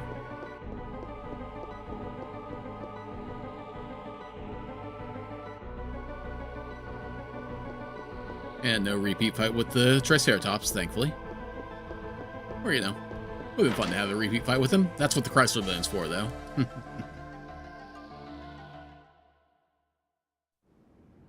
Okay, little cutscene here. Hoping you get at least top 10. Well, let's hope.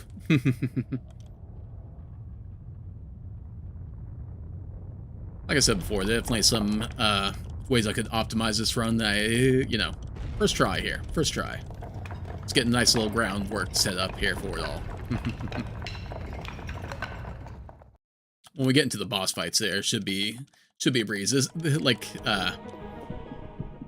honestly, there was never any chance of this run dying there. Like I'm just as powerful as I said before there, like nothing does any damage to me whatsoever at this point. So yeah. This is a matter of getting to the end there and get to it fast. If I were to go back and superpower my gun and everything there, like that would speed things up there, because a lot of things that didn't die in one hit would die in one hit. Anyway, cutscenes with Eve here, and a lot of talking before we finally get to the fighting. As Eve very much pregnant now. Yeah. That's pretty quick pregnancy there. I think you've been pregnant for a day. Mitochondria sure speed things along.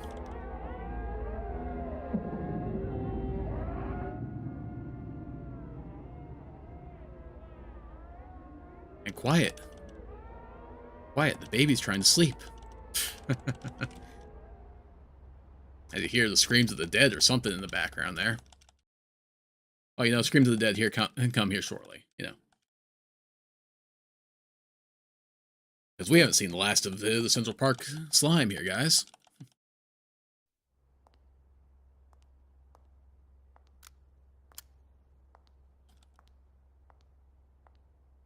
I approaches, ready to finish this once and for all. And Eve,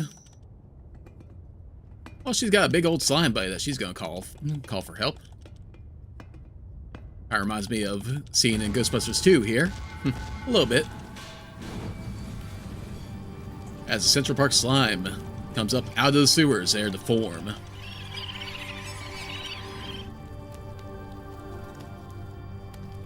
Is it this giant slime humanoid?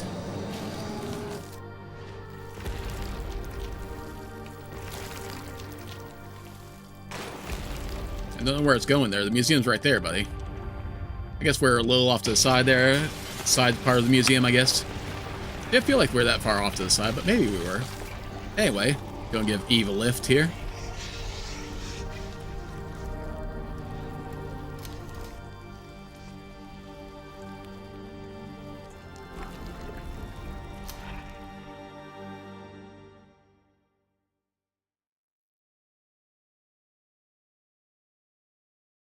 Is the Return of Slime thing there.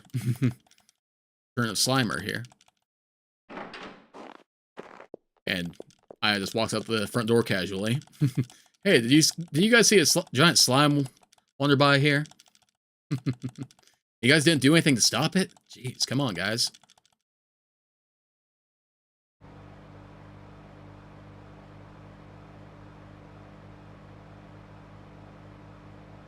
Alright, and we get few more flashbacks and cutscenes here. I think that this is where we learn about... This might be where we learn about Maya's kidney being donated here. I don't think we learn about Aya's connection to all this until the very, very end cutscene.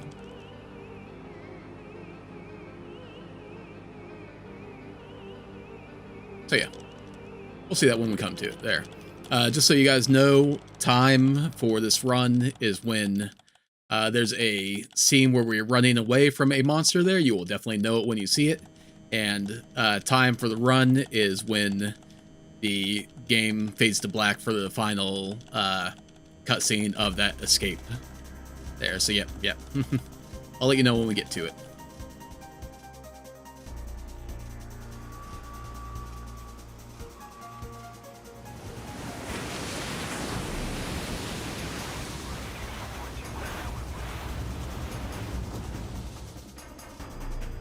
Alright, but yeah. Got the military on the move here. Ready to take Eve down.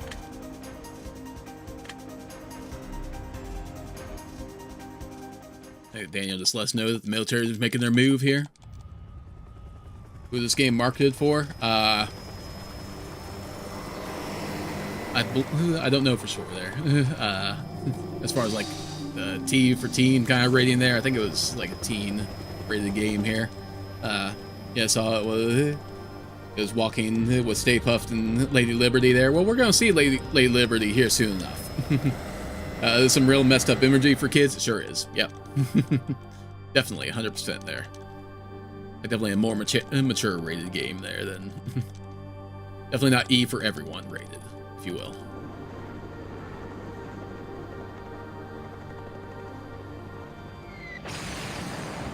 And the giant slime has turned itself into a barrier protecting Eve.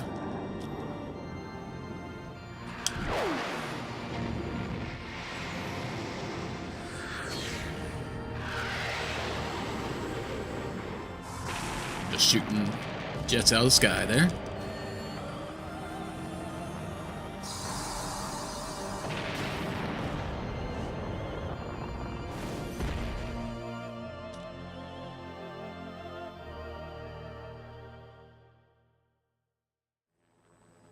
Alright, oh, and there's a jet or some sort of plane flying over us there.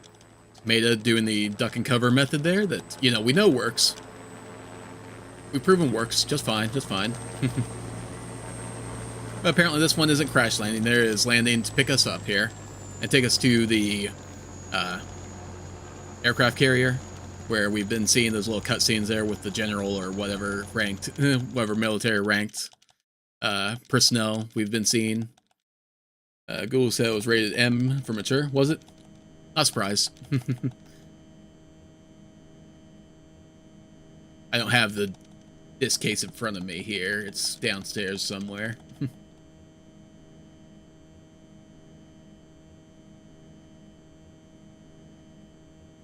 Alright, but yet the military has brought in the big guns, Aya, here. Asking if Aya will man one of these jets here, since she is immune there and can't be taken out like the other ones have, which, you know, we've been seeing the jets just getting blasted out of the sky anyway. They're not even, like, taking over the pilots like they had been before. So, I don't know what Aya is really going to do, but, you know, sure. Yeah, Aya's going to do it. There, she's the hero of the story. Of course she's going to do it. Alright, let's go, Aya. Let's do this. Final boss confrontation there. Final confrontation against Eve. Let's go. Determination. On the face of Aya Brea here.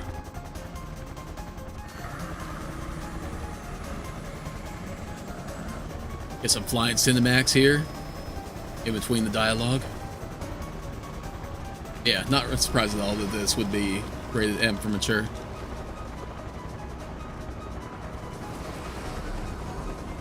Especially for back in the day there. Like, these days, I don't know for sure. Like, I could see, like, older teens being fine. Like, I was an older teen when I played this there. Shh, don't tell anybody. So, you know.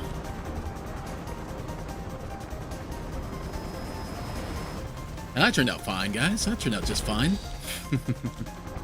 Oh. Get ready for attack. Get ready to launch its Kamehameha wave here. As the helicopters get into formation there.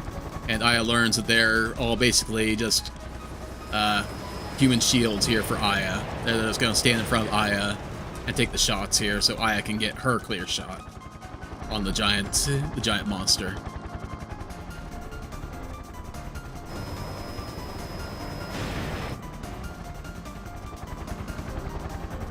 Alright, Aya. It's time to do it. Let's take your shot.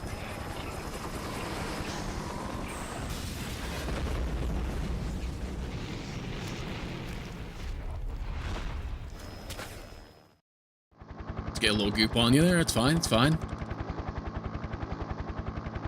Aya, determined as ever there. No more of this, Eve. You're going down. Fire the missile.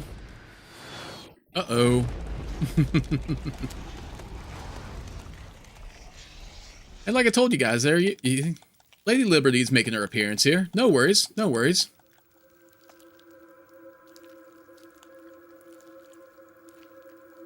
I definitely understand why I wasn't allowed to play this game as a kid. Right, right. And yet the slime monster collapses on the Statue of Liberty, which in turn collapses. Hey, we did it though. We destroyed the thing. It's all good, right? Everything's done. We win. Huzzah.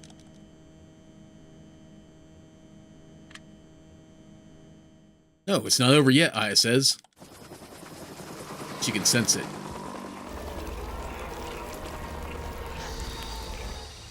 Yep. Eve's still in there.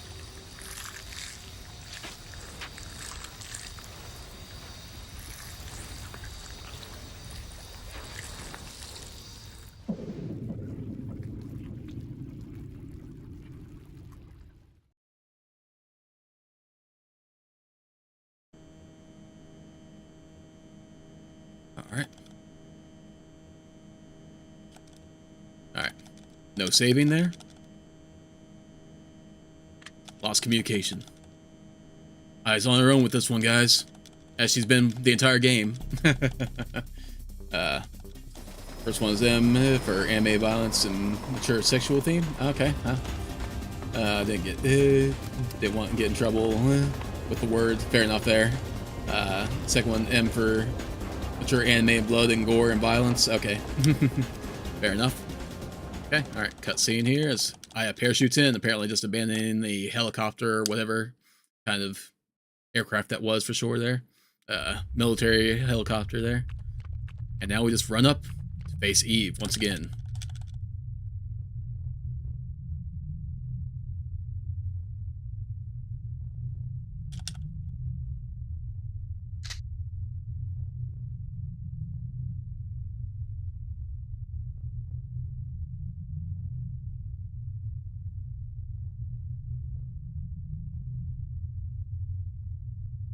And again, just get some wiggling animations here, just talking animations there as we speed through the text. I have to wait for the animations to finish before we get into boss time here, guys. It's coming though, it's coming. I think just one more close-up of Eve talking here, and then after that, fight starts.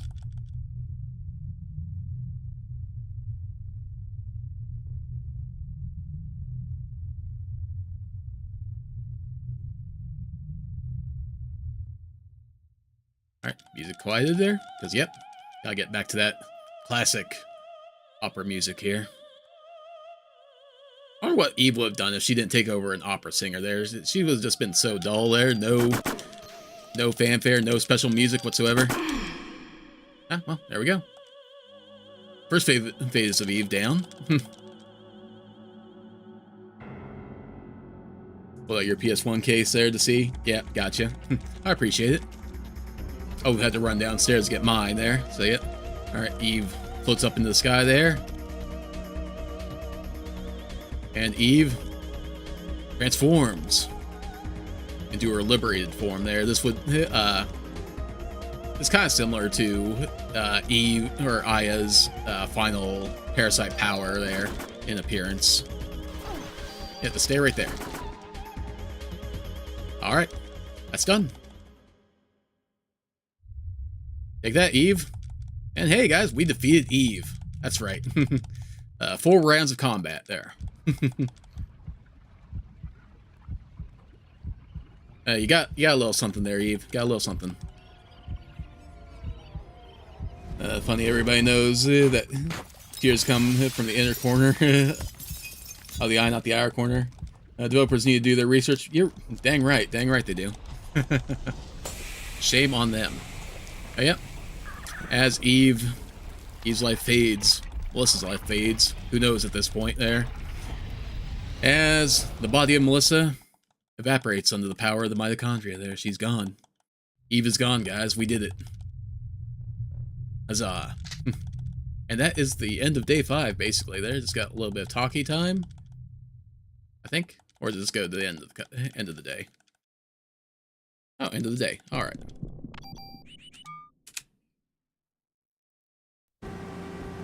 All right, day 6, guys. Well, time to celebrate, right? There, you know, defeated Eve. What more can we have?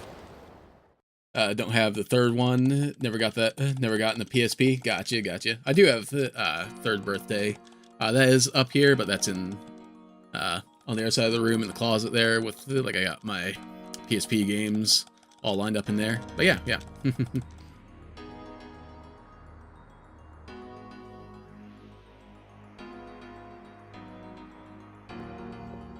Alright, let's go ahead and run into the ship here. And we got ourselves another little visitor here, along with Daniel and Maida. Hey, look at that. Wayne made it. Hey, Wayne. Good to see you. So this is where Wayne will offer to inscribe one of your pieces of equipment there, your one weapon and one armor, for you to carry over in the next game. There, see it? Everyone's saying you're top cop. They better be saying that. Take any of your items there. No, didn't. Keep that there. Well, didn't mean that there, but okay, sure, whatever. Don't need to worry about that there. I'll just deal with that another time there. I guess name the club there. I meant to cancel out of that right away there, but press the wrong button. So, oh well. Just gotta go fast, gotta go fast. Speaking of going fast there. A little bit more dialogue here, and the General, Admiral, whoever, whatever, are coming aboard the aircraft carrier to congratulate us.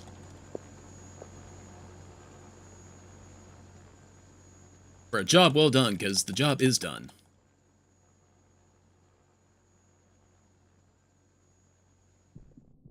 But wait, what's that?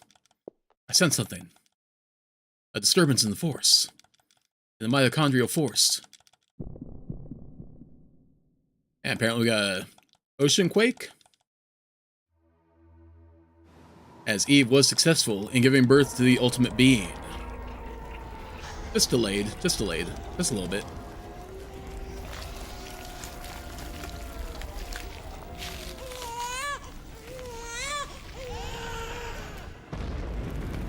And dang, that's one powerful baby.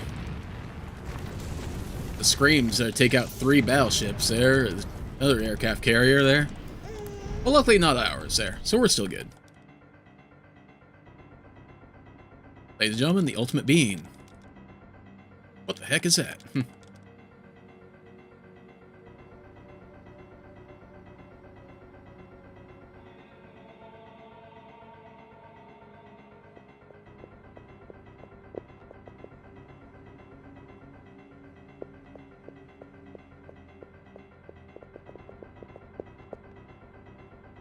Alright, sorry guys, I gotta stay here. I gotta end this.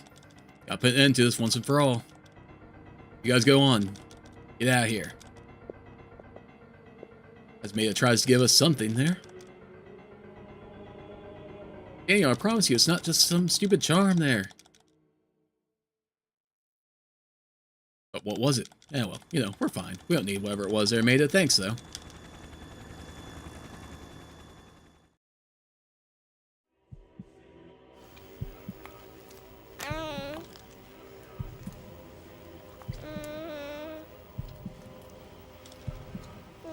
And baby wants to play.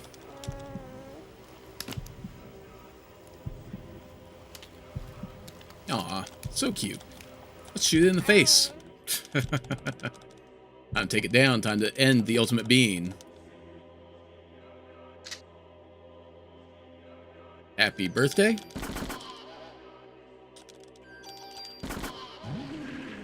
Two rounds down. 4-1 down. And it's just gonna keep on growing though. They grow up so fast these days, guys. There, you can't even believe it. Can't even believe it. A teenager already. Those awkward teen years. I get it, buddy. I'll move in a little bit here though. Took some damage there.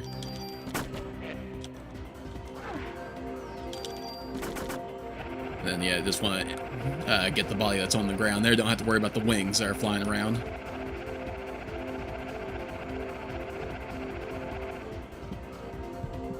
And even if we do take damage there, I'm not worried about it because we do have some medicine on us there that our armor will automatically use if we run low on HP there, which hopefully shouldn't happen, but you know. I don't know if I'm a level or 2 lower than last time that I finished this there. It very well could be. So maybe I do need to boost up my armor for any future runs there just to ensure that I have that invincibility there. I'll see I'm taking 0 here. Alright, should just be one more round. Yep, there we go. Alright. Third form done. Kinda like your boy right now. Yep, yep. I feel ya.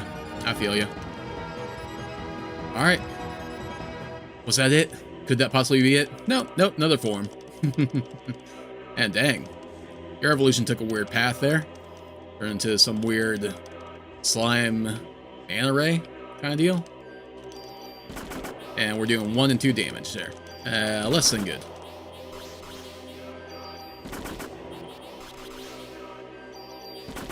I think just one more round there should finish off this bit. Oh, no. There we go. Oh, man, I'm not doing any damage to it. What's going on here? I know you want to keep on living, but so do I. Something along those lines. As our good buddies, Daniel and Maida, watch from above, helpless to do anything. Can't possibly help us in any way there. But Maida, if only we could give her these bullets I made with her cells. Daniel, what the heck were you talking about? Give those to me. And Daniel's gonna make sure we get those bullets.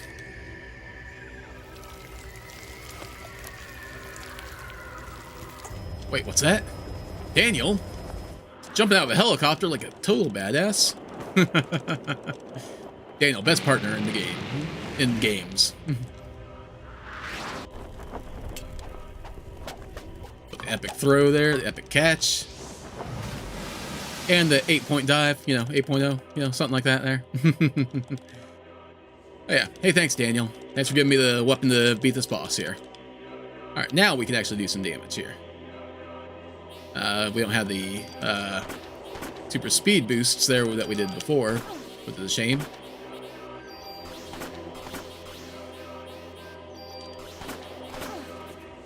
Alright, and that's it. Boss defeated there. We did it, guys. Alright. Final fight of the game. Done. As the ultimate being just starts breaking down.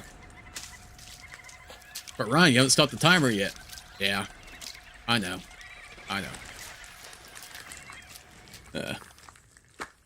Has one hell of an arm on him. He does there. Daniel's been working out, guys.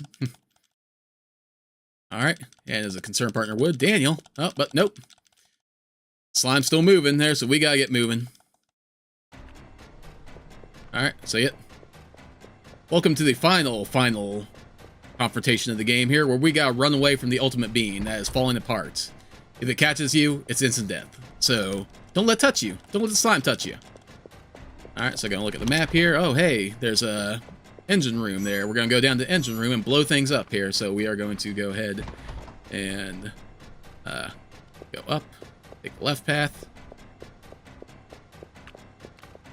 When we go through here, we want to hold up into the right. There we go. We're gonna go through this door here. Okay, and downstairs. Now time to run like hell. That's right, for sure, for sure. Okay, right. We're going up. Do another ladder down here. We're on way to finish the game. Seemed like the thing back in the day. Yeah, a little bit there. Nice way to have a non-battle, but still tense way to finish off the game and everything. But yeah. Alright, gonna go over here to the computer there. Oh, blow up the ship. Turn some dials here, because, you know, I knows how to work this kind of thing there. You know where we are? We're in Hell's Kitchen. Alright, run across here. Don't get stuck. Get the ladder here. Alright, run down. Alright, so we're just running straight down for 3 screens there. That's 1.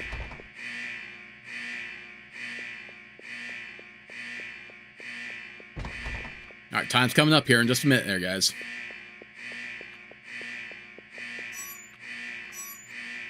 Alright, that's screen 2. And now we're going to go run up some stairs here. And this one is where it can really catch you there, because it just like kind of zooms up these stairs here. Alright, and hold left. Alright. Time in 3, 2, That's it. Time. 2 hours, 26 minutes, 47 seconds there, guys. We did it.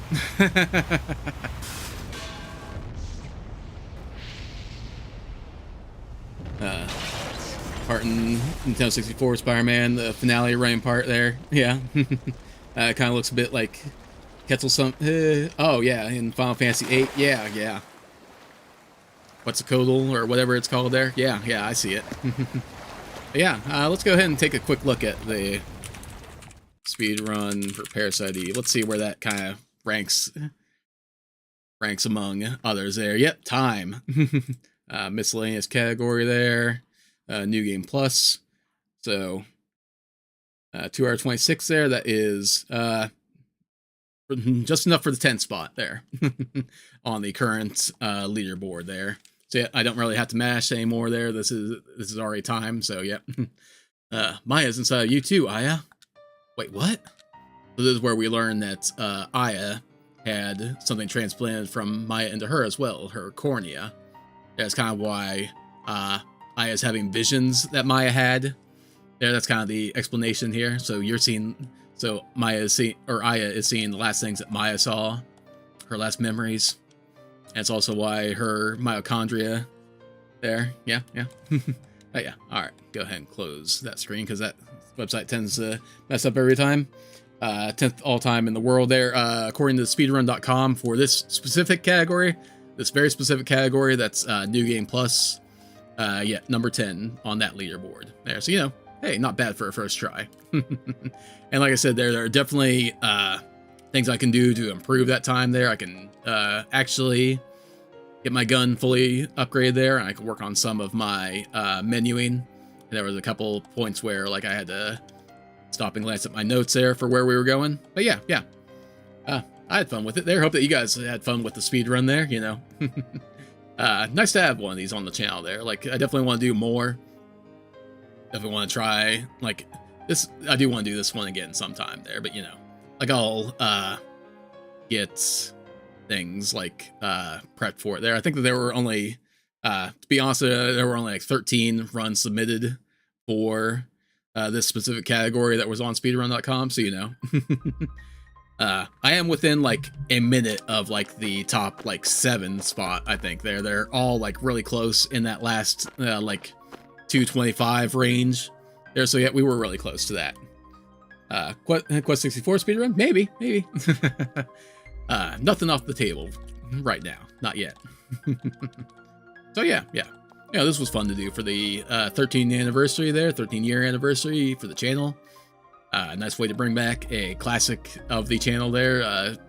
Game that's gotten a lot of attention for my channel there. Like, my weapons guide is my most popular video on the channel currently for this game. So yeah. Are you going to submit your run? Probably. You know, why not? I don't know for sure how, like, I might have to re-upload my separate recording because there was that hiccup. I don't know how YouTube handles that, where it broke up. So I'm probably going to have to re-upload a clean version of it there. I don't know how that really works on speedruns.com. Oh, yeah. Castlevania 64 speedrun. Now we're talking. Yeah. Honestly, there, you know, serious speedruns that you guys want me to consider there, I will look into them there. You vote Castlevania 64 too there, Rex?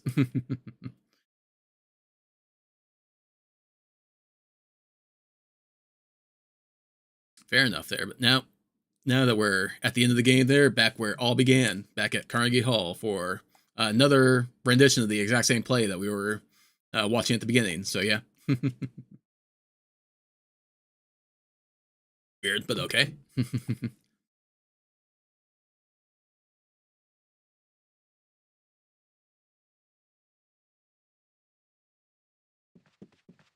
Oh, maybe going back to Japan tomorrow there, but what about this budding romance that we have going here? Castle Center is the only practice in the game you'll need? Gotcha. Fair enough. Still haven't gotten over Castlevania 64. That's fair. That's fair. Few do, I'm sure.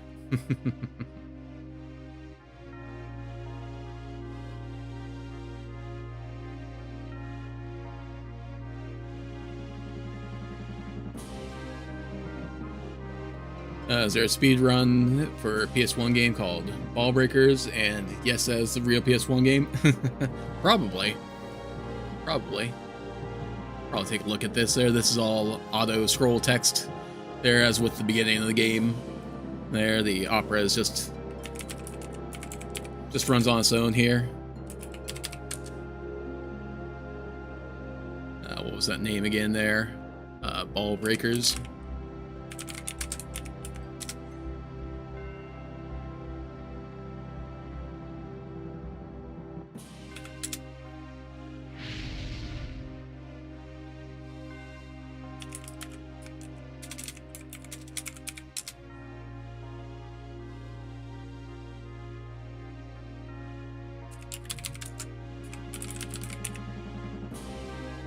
Does not seem to be a category for it on speedrun.com yet there, so you could be the first one there, Johnny. Or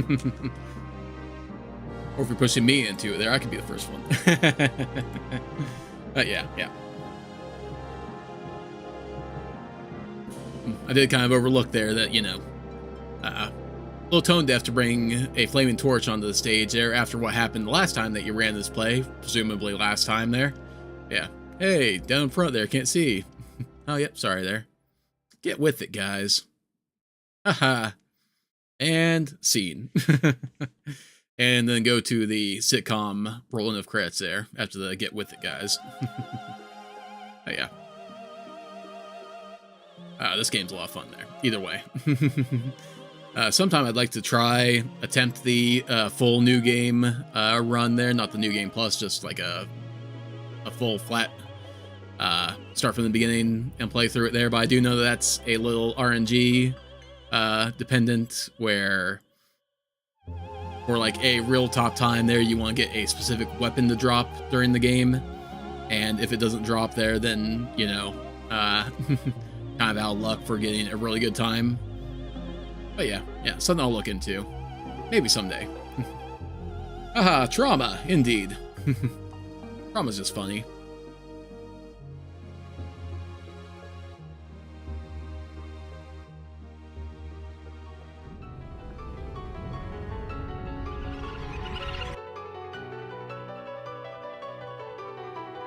And oh no, is Eve still out there?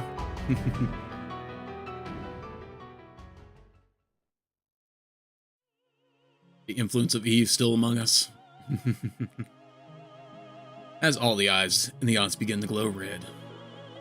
Or are they under the influence of Aya now? I like this kind of open-ended deal to the ending there, you know. Doesn't give you a whole lot story-wise there, but, you know, it's fun little ending. Fun little cinematic there. And, you know, keeps things open up to Parasite Eve 2, you know. So that's one thing that, like, I've had people request on the channel multiple times there for a sort of beginner's guide to Parasite Eve 2, which I will get to. We'll get that going as we get credits rolling here for Parasite Eve 1 there. Yeah. Other things that we have planned on the channel there. Never follow up on that? No, not quite. No. So, a non-canon way of just leaving the story open-ended for you guys there, if if you were just wondering, like, oh, what's going to happen here? Yeah, that's never brought up again, but, you know, Aya still continues to go on in these games there, which that's fun. And, yeah, other things for the channel there. Shining Force is probably going to be the next stream that we do sometime this week. Maybe Tuesday night there. Let's take a quick look at my calendar here, because, yeah, Wednesday night is obviously New Year's Eve there, so hope that you guys have a happy and safe New Year's Eve, though I don't see you before then. But we'll go ahead and plan for Tuesday night a late-night stream of Shining Force to continue with that there, where we're going to, I do believe we're going to go through, get decent ways through Chapter 2 there, get a few new characters there, including the Princess of Guardiana Henri on the team there, and, yeah.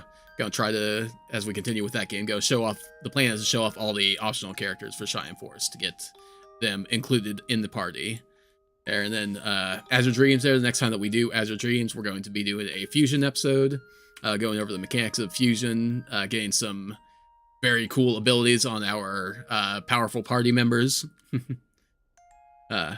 know what games? You know what game I'll be endorsing? Yep. Legend of Legaia is on the what's a good word for it there? Like the batter's box there, ready to come up to the plate, so to speak, something like that. So yeah, I go into like I've started playing a little bit there on the side there, just like barely started playing Legend of Legaia there, just to get back into it a little bit there. I'm going to try to get some notes ahead of time there, so that way I have a good starting point of what all I want to do there for. The plan is going to be to get like the 100%, like it categorizes like I think all the treasures that you get in Legend of Legaia, where it's a 100% completion. So the plan is to show that off in the live stream series of Legend of Legaia. And yeah. Anything else there? I do still have partially edited videos there for the next Lunar and the next Legend of Zelda playthrough. Have you played a game called TRAG, Tactical Rescue Assault Group, Mission of Mercy, or his other name, Hard Edge? I have heard of it there. I haven't played that one there. Like I remember, I'm pretty sure it's one that I've heard of there. The abbreviation sounds really familiar. How far did I get there? I've just gotten the first run of the party members there, like the introduction to the party. So like I said, not very far at all yet on it there. Like actually I don't think I've gotten to I think I've just gotten Noah actually there, like gotten her introduced there, so I haven't gotten our third party member yet in Legend of Legaia. But yeah. Sorry, just looking over a few different things there. So yeah. I'm looking forward to playing that though. That's a fun one. I remember there were a few different parts where I got hung up as a kid there, like I can't remember the name of the boss there. There was like a chimera looking boss that was at like the top of a tower that was like a kind of a brick wall for me to get through. That was like one of the first major stopping points in that game for me when I was a kid. Poichi has made it home there for the end of the stream there. But yeah. Otherwise there, I don't think there's anything else too much to worry to talk about there. Any plans for the Poichi live streams in the future there? Any set ideas? No, nothing set in stone for Poichi's next live stream yet? No. Painted by gaming. My new game. Now I don't want to play Zelda anymore. I want to play a new game. I got Poichi for Christmas, bought her a sort of life sim kind of deal there called Snacko on Steam. Plays a little kitty from the big city there going out to kind of a Stardew Valley kind of game there, kind of making your life on the farm kind of deal there. Like there are different mechanics to it and all that there, but you know, it's a fun little game there from what I've seen of it. And Poichi is currently addicted to that there, so you know, whenever she gets off of that binge there, maybe get back to some Zelda there. But yeah, okay. Trying to think if there's anything else as the credits kind of wrap up there. Like we don't have to really sit through all the credits here. You guys have seen this all before. There. I don't remember if that, like where I accidentally picked the club there, if that's going to mess up anything there for carrying this file over. Which doesn't really matter there. I didn't upgrade the weapons at all there, so I can just go back to the previous X game file there if I decide that I'm going to play through and get a super powerful weapon for another run of this there, because I think that's like one of the main things where things were slowing down for me. If I got a more powerful weapon there, if I got a little bit better at some of the menus, closing out of the post-fight menus a little bit faster there. And yeah, I do think that there is some merit in using the burst ability that I've been using for hitting all enemies or most enemies on the screen with a single shot, as opposed to using the attack on that or add-on that most runs of this use. Looking forward to the Parasite Eve 2 tour bus run. Yep. There will be one. We'll definitely be playing Parasite Eve 2 on the channel. There. Like I said there, at the very least, plan on doing a beginner's guide kind of deal for it there. Maybe like a secrets guide kind of thing, or maybe just like a flat out playthrough. You know, just cause. Yeah, I miss Aya. Miss having her on the channel there. As we get some special thanks here, I think that we're getting close to the end of the credits and everything here. As I finish off my Kickstart there, non-sponsored. But hey, Mountain Dew, Pepsi, you want to sponsor? Hit me up. If you want to sponsor the channel there, let's go ahead and we'll give another shout out to Johnny, the first member of the channel there. We'll just go ahead and replay that there. Once again, thank you, Johnny, for becoming a member of the tour bus there, for getting your bus pass, if you will. I appreciate it there. That's awesome of you. And, you know, again, shout out to new subscribers, Devil Gore, and I Love JRPGs. Awesome to have you on board. Thank you guys who came in to chat with me. Poichi, who's now in the room with me, Genray, Rex, Johnny. Is there anybody else up towards the beginning as I quickly scroll through the chat there? If I miss you, Chris from CM Retro there. Thank you for popping in there. Yeah, I think that got mostly everybody. Apologies for the delayed start there from where I intended to start things. There. Is a shame. One thing that would be a shame there to miss is these bonus points that are racking up there for our playthrough there. What are we? 13,425 there. So 134 bonus points there, or upgrade points that we could use there. So yeah. We'll just go ahead and do a save on a separate file there. At some point, I'll take a look at it and see if that did what mess with my carryover weapon there, my poor guy gun there, naming the club. We'll see. Anyway, that's where we're going to end things off for the playthrough there. So hey, thank you guys so much for coming, hanging out with me for this 13-year anniversary stream, and yeah. Plan for Tuesday to hang out again there with some Shine Force. Till then, take care of yourselves, guys there. Have a happy new year if I don't see you on the next stream. And stay gold. Let's end off the stream. Have a good night, guys.